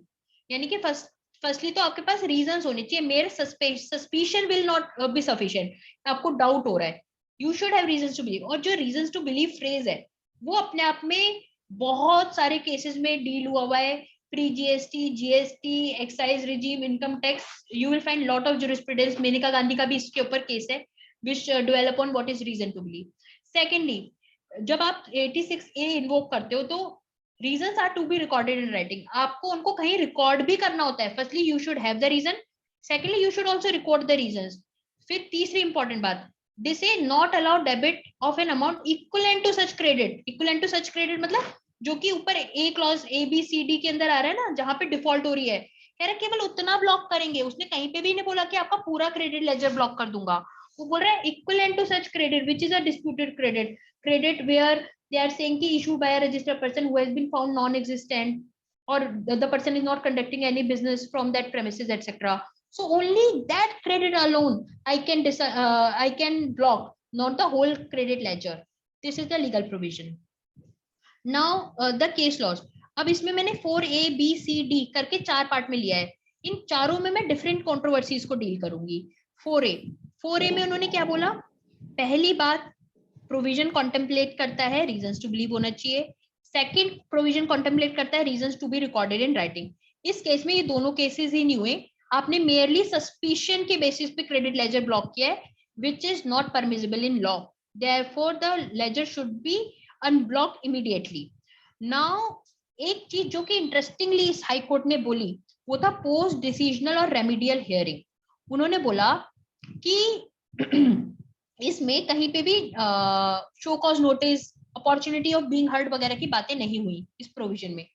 That does not mean कि कोई अपॉर्चुनिटी नहीं होगी. मे बी ये ऐसी पावर हो जहां पे आपको इमीडिएट इफेक्ट पर ब्लॉक करना हो तो आप कर सकते हो, पर आपको देन पोस्ट डिसीजनल हियरिंग देनी पड़ेगी. And even high court went to then extend कि उन्होंने बोला, पीरियड भी डिफाइन कर दिया हाई कोर्ट ने. उन्होंने बोला कि इस केस में आपको 2 वीक के अंदर अंदर उसको हियरिंग देनी है. अगर आपने ब्लॉक करने से पहले हियरिंग नहीं दी तो ब्लॉक करने के बाद दो. तो ये सारे वो ग्राउंड है जिनके बेसिस पे कल की डेट में आपका क्लाइंट का अगर लेजर ब्लॉक हो जाता है then you can go to high court and get a relief. Now next controversy, यहाँ पर क्या हुआ था, कंप्लीटली ब्लॉक. कंप्लीटली ब्लॉक पे उन्होंने क्या बोला कि भैया पहली बात तो वो ट्विन कंडीशन तो सेटिस्फाई होनी चाहिए, प्लस वहां पे लिखा हुआ है equivalent to the such amount, equivalent to such credit. तो आप पूरा क्रेडिट लेजर ब्लॉक नहीं कर सकते. यू शुड डिटरमिन कि वो कौन सा क्रेडिट है जिसके ऊपर ABCD एप्लीकेबल है, ओनली टू दैट एक्सटेंट. इसलिए उन्होंने यहाँ पर भी रिलीफ ग्रांट किया. Next, blocking of ECL when balance is निल. ये बहुत ही इंटरेस्टिंग, मतलब मुझे भी लगा था कि क्या डिसीजन आया है, कोई ऐसा सोच भी कैसे सकता है, पर डिपार्टमेंट सोच सकता है. डिपार्टमेंट ने क्या किया, बंदे के लेजर में कोई बैलेंस ही नहीं था, बेचारा नील बैलेंस के साथ जिंदगी जी रहा था. उन्होंने उसको भी ब्लॉक किया. ब्लॉक करके उन्होंने क्या करने की कोशिश की कि रिकवरी करने की कोशिश की. इन अ वे अगर उसमें कोई क्रेडिट आएगा तो उससे वो अपने ड्यूज को सेटल करेंगे. तो उन्होंने कहा पहली बात तो जहां पे इक्विवेलेंट टू क्रेडिट लिखा हुआ है इट एक्चुअली मींस अवेलेबल. अगर कुछ अवेलेबल ही नहीं है तो आप उस केस में ब्लॉक ही नहीं कर सकते. सेकेंडली, आपको अगर रिकवरी करनी है तो आप सेक्शन 73-74 में जाओ ना. आप 86A को थोड़ी यूज करोगे. 86A is only for the limited purpose, जहां पे आप सामने वाले का क्रेडिट ब्लॉक करते हो ताकि सामने वाला उसको यूज ना कर पाए, nothing beyond that. Now the last controversy on this. So if you see, maximum of this are coming from Gujarat High Court. We have Uttar Pradesh High Court also available, but that is preliminary. So इसमें क्या हुआ था, यहाँ पर लिखा हुआ है कि 1 साल के बाद ये ऑर्डर सीज हो जाएगा, या तो उससे पहले वो वैकेट कर दे अपना ऑर्डर, अगर नहीं करता है तो 1 साल के बाद तो वैकेट करना ही पड़ेगा। पर क्या होता है प्रैक्टिकली ना, 1 साल बाद वैकेट होता नहीं है। तो वो हाईकोर्ट में रिट लेके पहुंचा कि भैया 1 साल हो गया, मेरा अभी तक ब्लॉक पड़ा हुआ है लेजर। तो उन्होंने बोला कि हाईकोर्ट ने डिपार्टमेंट को बोला कि भाई 1 साल का टाइम पीरियड अगर स्टैट्यूट ने अपनी बुक्स में लिख दिया तो आप फ्री, आपकी विम्स एंड फैंसी पे आप कंटिन्यू नहीं कर सकते, आपको एक बार तो वेकेट करना पड़ेगा, और अगर आपको दोबारा उसको ब्लॉक करना है तो आपको फ्रेश ऑर्डर पास करना पड़ेगा। इस वाले केस में फ्रेश ऑर्डर पास नहीं हुआ था, तो उन्होंने उसको अनब्लॉक करने की इंस्ट्रक्शंस दिया। So after discussing all these things, what are the takeaways? Firstly, department should have reason to believe. Those reasons should be recorded in writing. उसके अलावा अगर आपको हियरिंग शुरू में नहीं दी तो आपका ब्लॉक करने के 2 हफ्ते के अंदर उन्हें हियरिंग देनी है। Quantum of blocked ITC can be only which is disputed. They can't block the entire ledger. Period of block ledger only 1 year. 1 year के beyond अगर ब्लॉक करना है तो आपको फ्रेश ऑर्डर पास करना पड़ेगा। Lastly, it's not an attachment provision. 83 नहीं है. It's not a recovery mechanism. 73, 74, 79. So it is not all of that. It is just temporarily disallowing you to use the credit so that you pay in cash. Only to that extent you can make it. You can't make it as a recovery mechanism. Now the third case. So ये सारे जो भी मैं cases discuss कर रही हूँ, ये सारे आपके सप्लायर की डिफॉल्ट के ऊपर अराइज हुए हुए केसेस है। पेमेंट्स में ड्यूरिंग इन्वेस्टिगेशन, ये केस बहुत ही हाईली कोर्ट हुआ, मतलब आप सारे प्रोफेशनल फोरम देखोगे हर जगह ये केस कोर्ट हुआ बंडल टेक्नोलॉजीज का। Bundl Technologies basically Swiggy. तो यहाँ पर आपका this was argued by our office. So यहाँ पर ई कॉमर्स प्लेटफॉर्म था, थर्ड पार्टी को उसने एंगेज किया डिलीवरी सर्विसेज के लिए। डिपार्टमेंट ने क्या बोला कि ये तो डिलीवरी सर्विस देने वाली एंटिटी नॉन एग्जिस्टेंट है, यानी आपने जो भी क्रेडिट लिया ना वो फ्रॉडुलेंट लिया। इस बेसिस पर उन्होंने सर्च एंड सीजर स्टार्ट कर दी। किसकी डिफॉल्ट पे सर्च एंड सीजर स्टार्ट की? आपके सप्लायर की डिफॉल्ट पे 74 इन्वोक किया। 74 आपका fraud, collusion, wilful suppression, misstatement etcetera etcetera. तो उसमें आप इन्होंने इन्वेस्टिगेशन स्टार्ट की। पहले आपका सिंगल मेंबर का डिसीजन आया, उसने बोला अच्छा क्वेश्चन प्राइमरीली क्या था, उन्होंने 75 के दौरान जो डायरेक्टर्स थे ना कुछ पेमेंट डिपॉजिट किया। अगर आप DRC 03 देखेंगे तो DRC 03 में वो सेक्शन कोड कराता है कि किसमें आप पेमेंट कर रहे हो। 74(5) वॉलंटरी पेमेंट होता है, ऐसी 73(5) भी वॉलंटरी पेमेंट होता है। तो उन्होंने कहा कि भैया पेमेंट ना 74(5) में हुआ है, इट्स अ वॉलंटरी पेमेंट, तो ये तो सेल्फ एसेस टैक्स है, इसका रिफंड ग्रांट नहीं होगा। वो बोल रहे थे कि हमें तो इन्वेस्टिगेशन के दौरान मजबूरन ये पेमेंट करना पड़ा, इसलिए it is involuntary, this is under protest, इसलिए you grant me refund of this. तो ये कंट्रोवर्सी थी। पहले सिंगल हाई कोर्ट ने रिलीफ दिया, फिर उसके बाद आपकी डिवीजन बेंच ने बोला कि भाई सुबह 4 बजे उठ के कौन पेमेंट करता है टैक्स का। इट क्लियरली शोज कि देयर वाज अ थ्रेट। आपने सामने वाले को बंदे को पकड़ के DDGI के ऑफिस में लॉकअप में बंद कर दिया, उसको आप अरेस्ट का थ्रेटन कर रहे हो, वो सुबह बेचारा उठ के सुबह 4-5 बजे पेमेंट कर रहा है, नॉर्मल वर्किंग आवर्स में पेमेंट नहीं हुआ, इंटरोगेशन चल रही है लॉन्ग आवर्स तक। तो उन्होंने बोला कि you are even taking away their constitutional right to liberty. तो उन सारे बेसिस पर उन्होंने रिलीफ ग्रांट किया, बोला it was involuntarily, it was not a choice of the e-commerce platform here, और डिपार्टमेंट ने थ्रेटन करके उनसे पेमेंट कराया, इसका रिफंड ग्रांट करो। So this is the sum and substance of this discussion. Now generally क्या ग्राउंड्स रहते हैं सर्च एंड सीजर को कंटेस्ट करने के? या तो आप बोलते हो validity of the right to property, जब वो आपकी प्रॉपर्टी सीज कर लेते हैं, या फिर आप बोलते हो कि this is a validity of right against self incrimination, validity of right of personal liberty. So 21 तो इन्होंने यहाँ पे भी यूज किया था, 300A भी इन्होंने यहाँ पे यूज किया था। आर्बिट्रेरी एंड डिस्क्रिमिनेटरी 14 तो एवरग्रीन है, हर जगह रिट में यूज हो जाता है। So these are basically contention जो कि सर्च एंड सीजर में जनरली यूज होती है। Now what are the preventive actions? मैंने आपको ये सब तो बता दिया कि डिपार्टमेंट क्या क्या कर रहा है, या तो क्रेडिट मना कर देता है, या तो वो आपका क्रेडिट लेजर ब्लॉक कर देता है, या आपके ऊपर सर्च एंड सीजर स्टार्ट कर देता है। तो अब क्वेश्चन ये आता है कि भैया ये सब तो सही है, मैं क्या करूं, मैं एज अ बोनाफाइड रेसिपिएंट मैं क्या करूं ताकि मेरा बिजनेस में मेरा सेफ गार्ड हो जाए। तो आपको पहली बात तो प्रॉपर ड्यू डिलिजेंस करना चाहिए। Your contracts should be strengthen.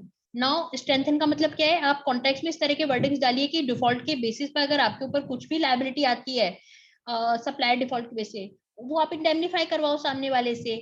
या फिर आप कॉन्ट्रेक्चुअल पेमेंट इस बेसिस पर रिलीज करो जहां पर पॉसिबल हो, ऑफ कोर्स जहां पे कमर्शियली फीजिबल हो, जहां पर he gives you a proof कि उसने आपका पेमेंट कर दिया है टैक्स का। So those kind of contractual safeguards are required. Due diligence is required. Proper invoicing हो, जिस समय आप ट्रांजेक्शन कर रहे हो आप देखो कि रजिस्ट्रेशन एक्टिव हो। कोशिश करके जहां जो डाउटफुल केसेस है वहां पे पेमेंट आप बैंकिंग चैनल के थ्रू करो। आप ये देखो कि उसकी रिटर्न्स रेगुलरली फाइल हो रही है कि नहीं। आप पोर्टल में चेक कर सकते हो कि सामने वाला, यू कैंट सी कि आपके ट्रांजेक्शन पे टैक्स पे हुआ कि नहीं, but you can see the status of filing of returns of the vendor. और जो भी डॉक्यूमेंट है जहां पे आप ये सब्सटेंशिएट, ताकि ऐसा ना लगे कि ट्रांजेक्शन फेक है। आपके गुड्स रिसीव नोट उस तरह के डॉक्यूमेंट बनते होंगे। तो try to have something as a proof of receipt of goods और services. So these are the safeguards that you should definitely undertake.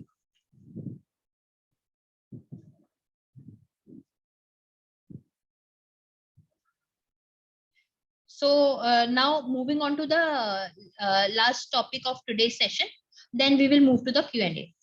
Promotional items. Okay, so promotional items, before I start discussing this topic, I wanted to give you background कि इसमें controversies किस तरीके की होती हैं। पहली, जहां पर आप ये बोलते हो कि आप मेरे से 2 शर्ट खरीदोगे तो तीसरी शर्ट फ्री, यानी बाय 1 गेट 1 और बाय 2 गेट 1, उस तरफ के प्रमोशनल सिनेरियोज हो सकते हैं। तो क्वेश्चन ये आता है कि जो आपने 3rd शर्ट फ्री में दी, क्या उसके ऊपर आपको क्रेडिट रिवर्स करना पड़ेगा? क्योंकि आपको मैंने एक प्रोविजन दिखाया था जब हम एम्प्लॉइज का डिस्कशन कर रहे थे, वहां पे लिखा हुआ था goods which are disposed of by way of gift और फ्री सैंपल, उसके ऊपर आईटीसी का एंटाइटलमेंट नहीं है। तो एक कंट्रोवर्सी तो इस बात की आ गई कि क्या फ्री है और आपको रिवर्स करना चाहिए। दूसरा कंट्रोवर्सी किस तरीके का आता है कि आप बोलते हो कि पूरे साल भर में अगर आपने इतना टर्नओवर अचीव कर लिया तो मैं आपको एक गोल्ड कॉइन दूंगा। तो क्वेश्चन आता है कि क्या गोल्ड कॉइन की सप्लाई फ्री सप्लाई है, उसके ऊपर क्रेडिट रिवर्स करना है, या फिर ये पूरा बंडल अपने आप में एक मिक्स सप्लाई बन गया? क्योंकि इस पूरे के लिए कंसीडरेशन तो एक ही जा रही है ना, coin plus whatever you have supplied, that is going for a single consideration. तो whether it is constituting a mixed supply, तो पहला आपका आया फ्री है या नहीं है, रिवर्सल बनेगा कि नहीं बनेगा। दूसरा आपकी कंट्रोवर्सी आ गई कि मिक्स सप्लाई है क्या। इसमें तीसरा सिनेरियो हो सकता है जहां पर आप मान लो कि आप कोका कोला या बेवरेजेस इंडस्ट्री में हो, आपके बहुत सारे डिस्ट्रीब्यूटर्स हैं, आप उनको फ्रिज दे देते हो। अब अगर आपने उसको परमानेंटली दे दिया तो आपकी एक और एंट्री पिक्चर में आएगी, शेड्यूल 1 में लिखा हुआ है परमानेंट ट्रांसफर और disposal of an business asset on which ITC has been taken. तो अगर ये ट्रांजैक्शन विदाउट कंसीडरेशन भी है तो ये शेड्यूल 1 में होने की वजह से सप्लाई बन जाएगी। अगर आप बोलते हो कि मैंने आईटीसी ही नहीं लिया, आप गिफ्ट मान लो, तो आपका एक तरह से क्रेडिट चला गया। तो उस तरह के सिनेरियो है। अब फ्रिज में एक और चीज भी हो सकती है, आप ये भी बोल सकते हो कि भैया ये तो मैंने कंडीशन ऑफ कॉन्ट्रैक्ट की तरह दिया है, जितने टाइम तक आप मेरे डीलर हो ना तभी तक ये फ्रिज है, जिस समय डीलरशिप टर्मिनेट होगी this fridge has to come back to me. तो वहां पर आप बोलोगे ना तो ये मिक्स सप्लाई है, ना तो ये फ्री है, ना ही ये परमानेंट ट्रांसफर डिस्पोजल है, ये तो कंडीशन है, ये चौथी चीज हो गई, और इसलिए मेरे को कोई भी आईटीसी रिवर्स करने की जरूरत नहीं है। So I am just giving you different type of examples. ये सारी आपके प्रमोशनल स्कीम्स के अंदर प्रिवेलेंट है और ये सारे डिस्प्यूट्स ऑलरेडी नोन है before the authorities. So the first one is Golden Toby Private Limited. Applicant is engaged in the business of manufacturing, marketing, distribution of cigarettes. Applicant would supply additional 30 packs of cigarette on purchase of 100 packs of cigarette at the purchase price of 100 packs. So उन्होंने पूछा कि ये जो 30 extra supply हो रही है इनकी क्या टैक्सेबिलिटी है, इसके ऊपर आईटीसी मिलेगा कि नहीं मिलेगा। तो उन्होंने, ये सर्कुलर बहुत ही लैंडमार्क सर्कुलर है, जब भी प्रमोशनल स्कीम्स की बात होती है ये रेफर हो ही जाता है। तो उसमें एक बाय 1 गेट 1 का है, तो वहां पर उन्होंने सर्कुलर में ये व्यू ले रखा है कि बिजनेस में नथिंग कम्स फ्री।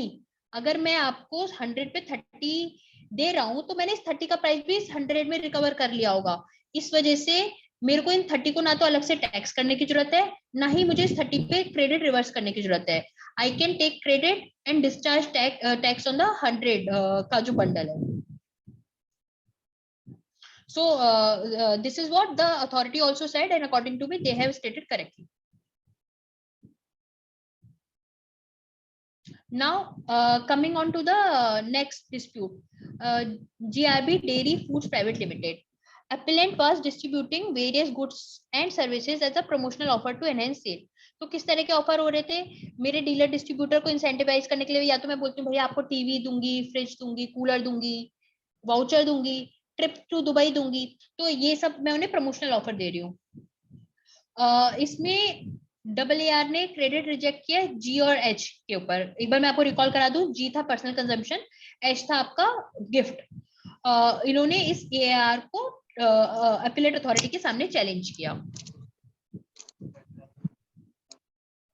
तो उन्होंने क्या बोला कि जो एच है उसमें गिफ्ट के ऊपर क्रेडिट नहीं मिलता, इसलिए आपको क्रेडिट नहीं मिलेगा। Secondly, it is meant for the personal consumption, therefore also you will not be entitled for credit. So उन्होंने basically जो AAR की ruling थी उसको upheld किया। Now what is our take on this ruling? If you look at the clause H, it would say goods lost, stolen, destroy or dispose of by way of gift. So did they say services? They only say goods. तो यानी कि trip to Dubai तो definitely मेरे H से hit नहीं होता है, क्योंकि trip to Dubai is not a goods, it's a service. तो जो गिफ्ट उन्होंने कॉन्टेम्पलेट किया है वो गिफ्ट ऑफ गुड्स कॉन्टेम्पलेट किया है, सर्विसेज नहीं। अब जब मैं इस तरह के स्टेटमेंट देती हूँ तो इसमें प्लानिंग भी इन्वॉल्व है। You can just think of कि मैं अपने प्रमोशनल ऑफर किस तरह के बना सकती हूँ जहाँ पे मेरा क्रेडिट भी इंटैक्ट रहे। सेकेंडली, पर्सनल कंजम्पशन वाला क्लॉज। पर्सनल कंजम्पशन में you can't read it so broad कि आप दुनिया में किसी भी इंसान के पर्सनल कंजम्पशन से मेरा क्रेडिट हिट कर दोगे। Personal consumption means SSC's personal consumption, not my distributor's personal consumption. So that argument also fails कि मैं ये बोलूं कि ये personal consumption है, but this is a negative ruling. उन्होंने इस बेसिस पे AAR को कंफर्म किया है, but we can still argue कि भैया ना तो मेरे ऊपर G लगता है ना ही H लगता है, especially for the services portion, H clause की applicability when I am talking about. Now regarding the threshold type के ऑफर्स, जहां पे आप ये बोलते हो कि इतना परचेज करोगे तो मैं आपको फ्रिज दे दूंगा करके, तो it is always beneficial that you keep it separate. Why I am saying, या तो आप प्रमोशनल आइटम ऐसा चूज करो जिसका rate of GST should be lower than your main product, ताकि अगर मिक्स सप्लाई कल की डेट में कंस्टिट्यूट हो भी जाए तो ऐसा ना हो कि एंटायर बंडल आपका हायर रेट पे चला जाए। तो जो आप फ्री वाला आइटम दे रहे हो उसका कोशिश करो GST रेट या तो आपके मेन सप्लाई के रेट से मैच करता हो या उससे लोअर हो, उससे हायर तो बिल्कुल भी ना हो। Otherwise you keep that as free only, don't try to make it a bundle. The moment you will make it a bundle, mixed supply का question arise हो जाता है। So these are the disputes regarding the promotional item. One thing which I forgot to capture in this slide, but I'll take it up because I think I have time. So is regarding discounts. Now जब आप सामने वालों को discounts देते हो तो वो बोलता है कि इसमें दो तरह के डिस्प्यूट क्रिएट होते हैं। पहली बात तो ये आपकी ट्रांजैक्शन वैल्यू से घटेगा कि नहीं घटेगा, तो उसमें हमारा GST में सेक्शन 15 जो वैल्यूएशन का है वो ये बोलता है कि अगर आपका जो आपने टर्नओवर डिस्काउंट दिया उसके लिए ऑलरेडी कॉन्ट्रैक्ट एग्जिस्ट करता था, उस कॉन्ट्रैक्ट के परसुएंट टू दैट कॉन्ट्रैक्ट आपने डिस्काउंट दिया तो आप इसको डिडक्ट कर सकते हो क्रेडिट नोट वगैरह देके with in the time limit. अगर नहीं तो इस देन आपको कमर्शियल क्रेडिट नोट करना पड़ेगा जिसका आपको डिडक्शन नहीं मिलेगा। ये तो हुआ आपका डिस्काउंट इंसेंटिव। इसमें एक फर्दर कंट्रोवर्सी आजकल क्या आ रही है, वो रेसिपिएंट को जाके पकड़ते हैं, बोलते हैं कि भाई ये तुम्हारे लिए कंसीडरेशन है जो डिस्काउंट मिला है, this is a consideration for your marketing service जो आपका डिस्ट्रीब्यूटर है। तो उस वाले केसेस में we have service tax regime decisions जहां पर ट्रिब्यूनल्स ने ऐसा बोला है कि जब और specially you will find this decision in the context of authorised service station. उन्होंने बोला जब भी डिस्ट्रीब्यूटर आपके लिए कुछ करता है या authorised service station, they are not doing anything extra, वो तो अदरवाइज भी उनका रोल है, रिस्पॉन्सिबिलिटी है कि वो आपका प्रोडक्ट लेंगे, उसको मार्केट करेंगे, मार्केट में उतारेंगे। तो इसका मतलब ये नहीं है कि आप बोलोगे कि जो उसको डिस्काउंट इंसेंटिव मिला है that becomes a separate consideration for a separate service. So those kind of things you have to revisit, especially इस बार बजट में इनकम टैक्स के एंगल से भी इसमें कुछ चेंजेस आए थे जहाँ पे आपको टीडीएस डिडक्ट करना है. So this should be clearly revisited from that angle. So just to conclude this slide, firstly you will have to see whether it is a really free. जब आप ये बोलते हो buy so much and buy one get one, those are not free.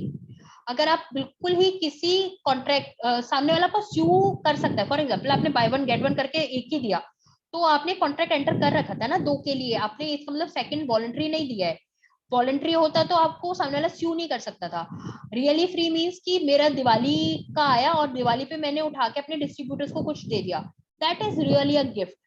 Then you will have to see कि भैया gift पे तो reversal आ जाएगा, तो शुड आई प्लान कि मैं गुड्स की बजाय सर्विसेज के फॉर्म में उनको इंसेंटिवाइज करूं, लाइक ट्रिप टू दुबई और something. Now schedule 1 supply, schedule 1 में वो था permanent transfer disposal of fixed asset. You will have to see कि क्या ऐसा हो रहा है कि मैं उसको ये बोल सकती हूँ it's a condition of contract की लिमिटेड ड्यूरेशन के लिए मैंने गुड्स उसको सप्लाई किए हैं, और जब कॉन्ट्रैक्ट टर्मिनेट होगा डिस्ट्रीब्यूटर का, those goods will come back to me.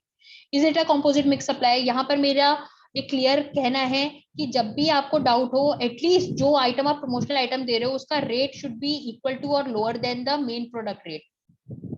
whether consideration for service of dealer distributor, which I was saying कि service tax decision में there are cases जहाँ पे वो बोलते हैं कि dealer distributor को जो incentive मिला, that's not a separate supply of dealer distributor, that is in the nature of discount. So the question remains, consideration है कि discount है, so उसके ऊपर you can refer to the size services station है. whether it's a condition of contract में मैंने आपको वो फ्रिज वाला एग्जांपल कोट किया था, जहाँ पे आप ये बोल सकते हो it's not free, it's not schedule 1 supply, it's not a composite mix supply, this is a condition of contract and it will come back to me, I am using it for my business. So these are the points of discussion. With this I would like to take questions and then I'll try to respond. How?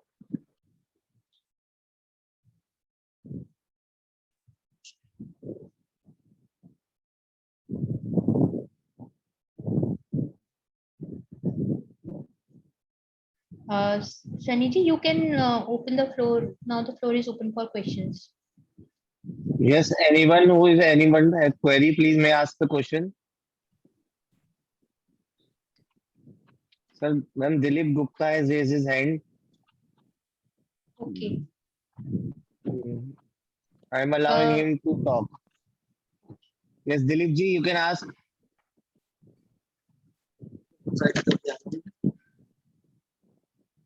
Dilip ji वो mute दिख रहा है मेरे को. Dilip ji please unmute.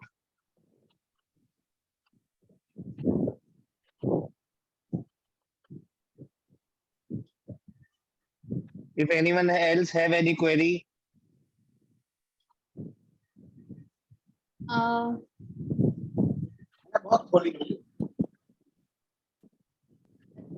Can I take up from the query section in the chat box?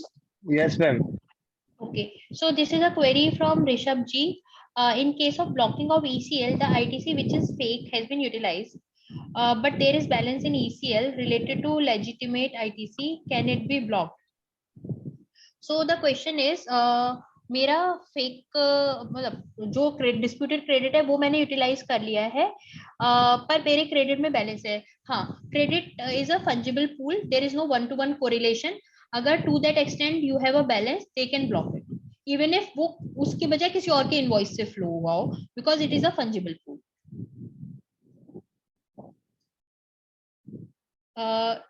Next is from Nikhil Garg ji. What is treatment of GST on cash discount or turnover discount? Okay, so regarding the cash discount, जो cash discount होता है वो तो आप cash discount you mean जो आप payment terms के हिसाब से देते हो, सो उस वाले केस में because the contract is already existing, you can settle it through the credit notes. If it is by September month following the financial year in which the transaction was undertaken. If not, तब आपको इसको settle करना होगा commercial credit note से, जिसमें आपको credit reverse करने की जरूरत नहीं है और सामने वाले ने सामने वाले को क्रेडिट रिवर्स करने की जरूरत नहीं है और आपको एडजस्टमेंट भी नहीं मिलेगी. सो credit cash and discount and turnover discount, क्योंकि दोनों का प्री एग्जिस्टिंग कॉन्ट्रैक्ट होता है. It's a post supply discount which is contemplated under section 15. आपको इसका क्रेडिट नोट एडजस्टमेंट मिल जाएगा.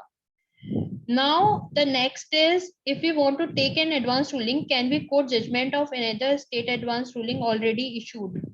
You can try that, but authorities generally don't get influenced by the rulings of other state authorities.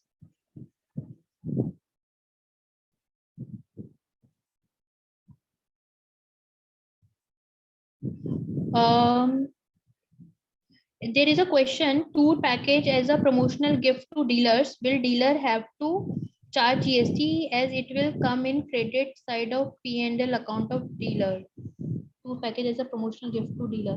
सो मैंने tour package दिया, तो ये बिल्कुल वैसा ही हो गया ना जैसे हम दुबई ट्रिप का बात कर रहे थे. तो इसमें आप देखिए, क्या ये permanent transfer disposal business asset है? नहीं. Composite supply, mix supply? नहीं. क्या आप क्रेडिट रिवर्सल में 17.5 से हिट होते हो? 17.5H से तो डेफिनेटली हिट नहीं होते, क्योंकि गिफ्ट्स केवल गुड्स का कॉन्टेम्पलेटेड है.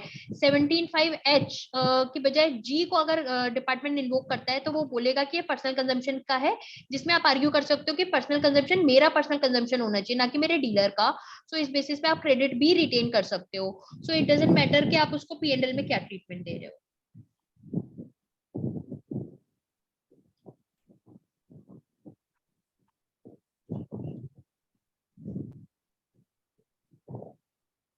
Anyone else, if has any query, may ask.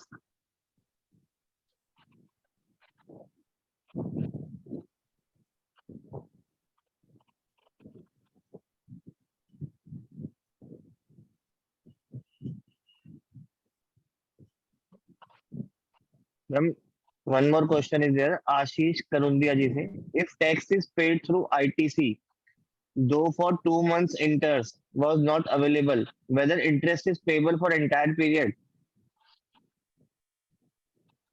If tax is paid through ITC, though for 2 months interest say, tax is paid for ITC was not available, whether interest is payable for entire period. So not very clear on the question. So I think the question is, अगर मैंने ITC को use करके कोई अपना tax payment किया है, तो और वो ITC मेरे को एलिजिबल नहीं था, तो क्या मेरे ऊपर इंटरेस्ट लगेगा? ये क्वेश्चन है ना.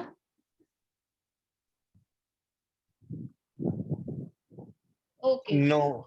So you can just unmute him, let him ask the question. Ashish Karundia ji, I am allowing him to talk.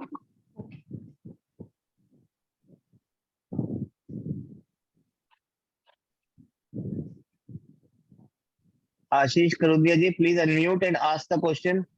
Okay. Hello. Hi, Yes, Ashish ji. So I'm saying there is a demand on me and I'm required to pay tax because I'm having a ITC. I'm thinking of paying that tax through my ITC. But let's say I have to pay a demand of March 19, and from March 19 till today, I have the balance, but for 2 months interest say, from March 19 till June 2022, for 2 months I was not having ITC. Today I'm having ample ITC, I can pay that got it. ITC. So Got it. 2 months I'm not having that ITC. Okay. So it's a very thought provoking question. So what he is asking is, आपका जो section 50 है, आप ये बात करते हो कि net cash liability के ऊपर आपको टैक्स पे करना है. अगर आपके पास सफिशिएंट आईटीसी बैलेंस है, तो उस वाले केस में टू द एक्सटेंट आपके पास आईटीसी है, उतना आपको इंटरेस्ट पे करने की जरूरत नहीं है. सो ही इज आस्किंग कि अगर हम 1 साल की बात कर रहे हैं, 1 साल में से कुछ महीने ऐसे हैं जिनमें मेरे पास आईटीसी नहीं है, बाकी महीनों में मेरे पास आईटीसी है, और आज जबकि डिमांड का टाइम आया है उस समय भी मेरे पास आईटीसी है, तो क्या मेरे को एंटायर ड्यूरेशन के ऊपर इंटरेस्ट पे करना पड़ेगा। क्या मैं ये आर्ग्यू कर सकता हूँ कि केवल जिन मंथ्स में मेरे पास सफिशिएंट क्रेडिट नहीं था और मैंने उस मंथ्स के लिए, तो in my view in this case it is possible that we say कि एंटायर 12 मंथ्स के लिए पेबल नहीं है। जहां जहां आपने जिस जिस मंथ में आपका क्रेडिट लैप्स हुआ उस वाले केस में उस पीरियड का हम इंटरेस्ट कंप्यूट करेंगे जब आपके पास सफिशिएंट क्रेडिट बैलेंस है, दो it is highly contentious.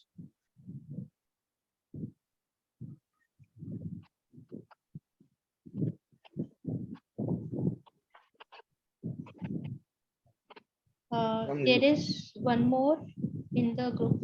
Late filing fee for not filing GST return will be applicable from cancellation of registration to restoration of registration period. This I'll have to check the exact language of the notification कि late filing fee कितने time का लगेगा नहीं लगेगा. So this I can take offline because I don't remember the wordings of the notification right now.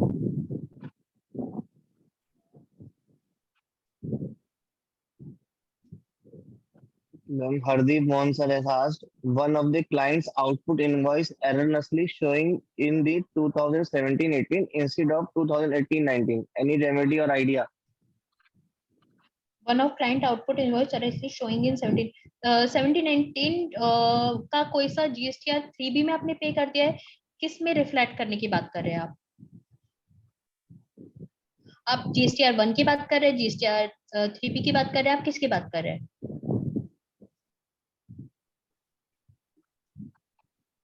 Hardeep ji, please unmute and ask the question.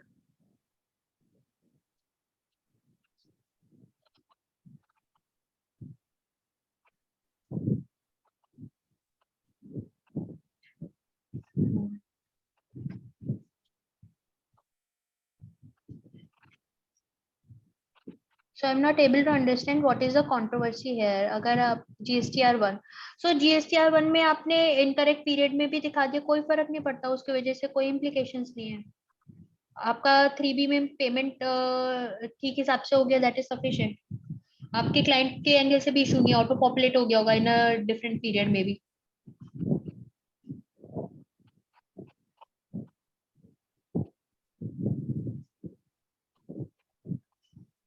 So to conclude Hardeep जी, आपके वाले pattern में even if GSTR 1 के different period में reflect हो रहा है, कोई problem नहीं है। Department has stop credit to the party, so it is not required. अब मैं समझ गई, यानी कि वो मिसमैच के ऊपर नोटिस निकाले होंगे और उस पीरियड के GSTR 2A या 2B से रिकंसाइल किया होगा आपके रेसिपिएंट का।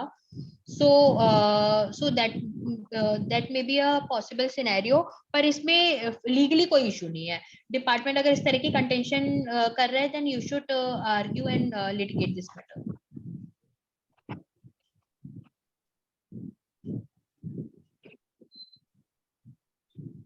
Ma'am, one more question is tour package is an income for dealer and it will be credited to other income in P&L.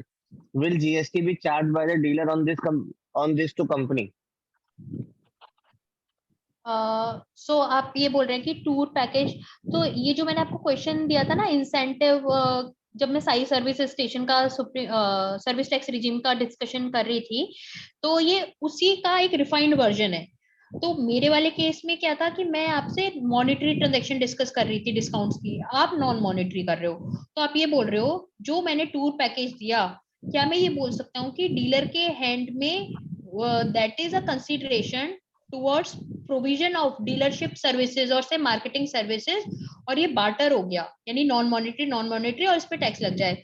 So department इस तरह की कंटेंशंस लेके आता है, पर it's a very good case to argue कि वो Sai service station etcetera के बेसिस पर कि dealer is not doing anything extra.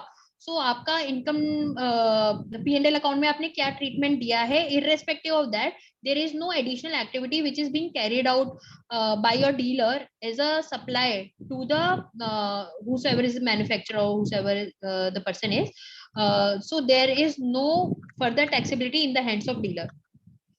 So ये आपका क्वेश्चन सेम क्वेश्चन है, जस्ट दैट मैंने मॉनेटरी का एग्जांपल लिया था, आपने नॉन मॉनेटरी ट्रांजैक्शन का एग्जांपल दिया है। Then one more question from Aman Singhal ji. An advance ruling came which reduced the tax rate from 18% to 12%, and that too from retrospective effect.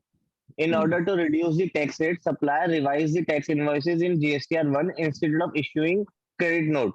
Are revised tax invoices accepted?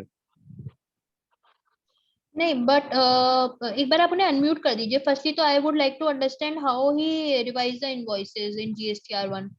Did he firstly cancel the invoices then raise the fresh invoice? क्योंकि आपने 18% के invoice भी तो अपने return में चढ़ा दिए होंगे ना। How did you make it 12% retrospectively in GSTR1? Aman ji, please unmute. Yes, good evening, ma'am. It was a nice session. Thank you so much. So my question is, like in our case, my supplier, what was happening is, mine is the construction business. Okay. So what we do is, it is like work contract service, and we receive the services from the supplier and we bill to our client. So in our case, initially contractor was like issuing our services at 18%, and we were billing to the client at 18%. Later on, we approached to the advance holding, and they said like in our case, the rate would be 12%, and that too from July 17. Now what contractor did is, for the year 18-19 and 19-20, he revised the tax invoices in GSTR1 in, and he did that in November 21. So in November 21, what the contractor did is, he reversed the this tax rate from 18% to 12%. So now we said like, नहीं, तो उन्होंने अपने पुराने invoice नहीं, ऐसा rate reversal का तो option नहीं होता। उन्होंने पुराने इनवॉइस को क्रेडिट नोट किया क्या और फ्रेश इनवॉइस रेज किया? No. उन्होंने जस्ट रिवाइज टैक्स इनवॉइसेस दिए थे, उन्होंने कोई क्रेडिट नोट या डेबिट नोट इशू नहीं करा। उन्होंने जस्ट पोर्टल पे जाके जो ओरिजिनली जो टेबल रेट वाली है उसमें रेट में amendment, right, they just amended the tax invoices. ठीक है। So in GST there is like you can amend the tax invoices, but in GST there is no section for amending the tax invoices. Yes, अगर कोई manual error या punching error होती है, then system provides the functionality to do it.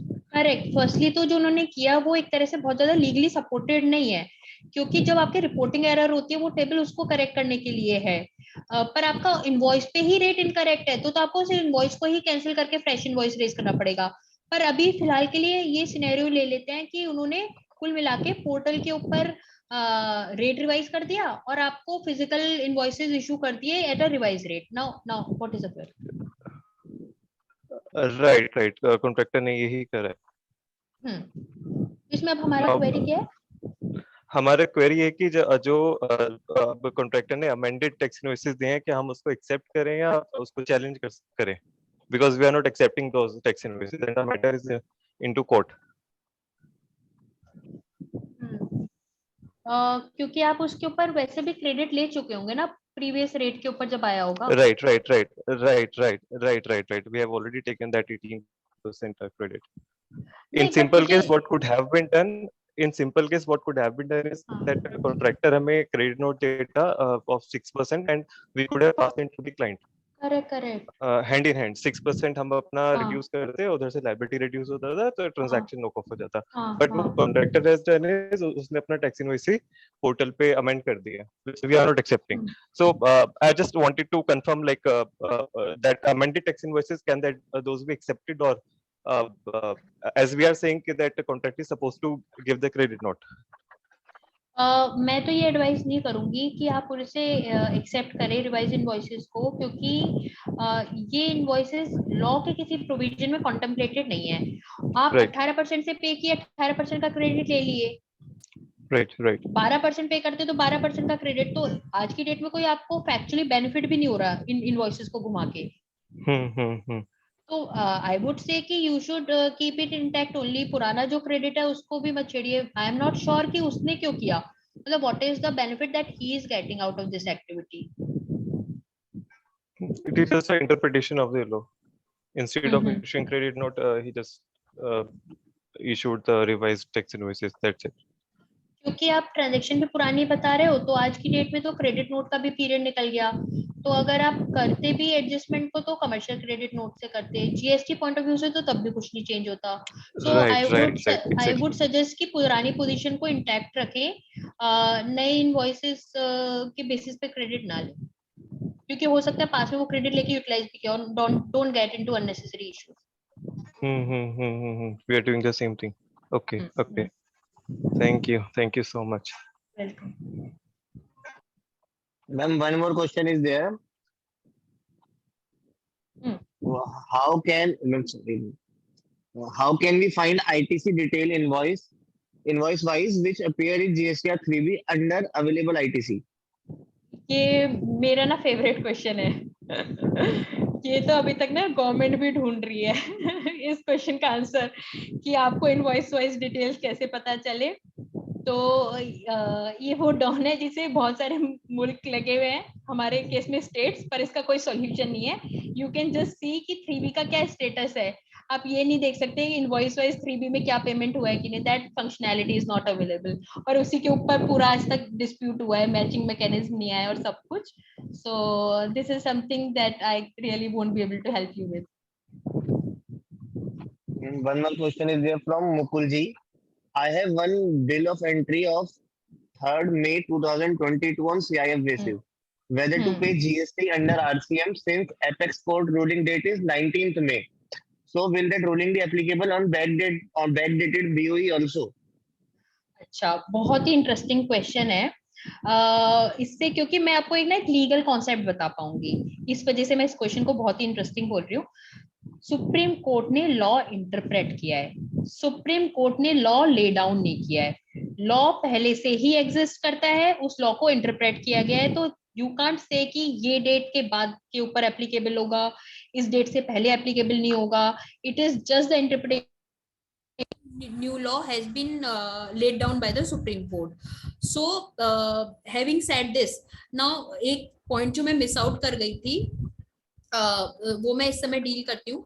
जिस वाले cases में अगर आज की डेट में आपको क्रेडिट में आप सेम मंथ की 3B में उसका क्रेडिट ले लेते हो ना, तो उस वाले केस में it would be better that you start paying. अगर आपकी वर्किंग कैपिटल भी अफेक्ट हो रही है, आपको क्रेडिट एंटाइटल है, प्लस आपका क्रेडिट एक्युमुलेट भी नहीं हो रहा, आप यूज कर पा रहे हो, तो इट इज बेटर कि आप डिस्चार्ज करके अभी डिस्चार्ज करके क्रेडिट ले लो। Wait for few more months, government will come up with something, या तो वो रिव्यू पिटीशन फाइल करेंगे या कुछ अमेंडमेंट लेके आएंगे, उसके बाद you can reassess the position. तो ये एक पॉइंट था जो कि डेलिब्रेशन के दौरान मिस हो गया। I am emphasizing on that to answer your question. Supreme court has merely interpreted the law as it existed before, so there is no cut off date for this decision. It is applicable from 1st July 2017. Now I think there is no more questions. Then we have achieved the milestone that we are completing in time, exact 6 o'clock. Yes, ma'am. Ma'am, thank you so much for the wonderful deliberation. And now I request here Rajiv sir to present a vote of thanks to Surbhi ma'am. Over to Rajiv sir. I think it should be ulta. It should be ulta. I should. So let me tell you, I'm a chartered accountant and a lawyer. और chartered accountancy के दौरान मेरी सारी guidance पढ़ाई राजीव जी के under हुई है। So it is me who should thank him for who am I. Thank you Sunny भाई।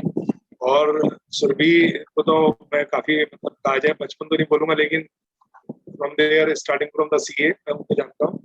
मुझे कायदे में तो आपका वेलकम एड्रेस करना था सुरभि, लेकिन कुछ कनेक्टिविटी इशू के कारण उस समय ज्वाइन नहीं कर पाया। तो सनी भाई का स्पेशल थैंक्स कि उन्होंने पूरा मॉडरेट किया प्रोग्राम को, और हमें हमेशा कभी भी कहीं भी जरूरत पड़ती है तो सनी जी ऑलवेज दस। और सुरभि जी को तो मैं वैसे आपके नॉलेज से पहले से ही प्रभावित हूँ, और मैं चाहता था कि बाकी मेंबर्स को भी उसका फायदा मिले। और जो टॉपिक आपने सेलेक्ट किया कि जो ऑनगोइंग ट्रेंड है और व्हाट द टेक अवे, तो आई थिंक सबने कुछ ना कुछ जो कैरी किया होगा और वो बहुत अच्छा किया होगा। और आपका डेलिब्रेशन बीच में मैंने सुनता रहा मैं उसको, तो हर बार की तरह इस बार में बहुत अच्छा था। सुरभि जी आपने वक्त निकाला हमारे CRC के लिए, आगे भी मैं आपको इसी तरह परेशान करते रहेगी और उम्मीद करेगी मेंबर्स को लगातार आपका इस तरीके का डेलिब्रेशन से बेनिफिट मिलता रहे। बहुत बहुत धन्यवाद सभी व्यूअर्स का भी, सभी हमारे मेंबर्स का जो हमारे साथ जुड़े रहे। सबका भी CIRC की तरफ से मैं और अपने सुरभि मैम का भी और बाकी जो सभी मेंबर्स हैं उन सबका थैंक्स करता हूँ। सबने अपना एक कीमती समय दिया और सेमिनार को सक्सेस किया। Thank you sir. Okay Khan ji, thank you Surabhi ma'am. Thank you.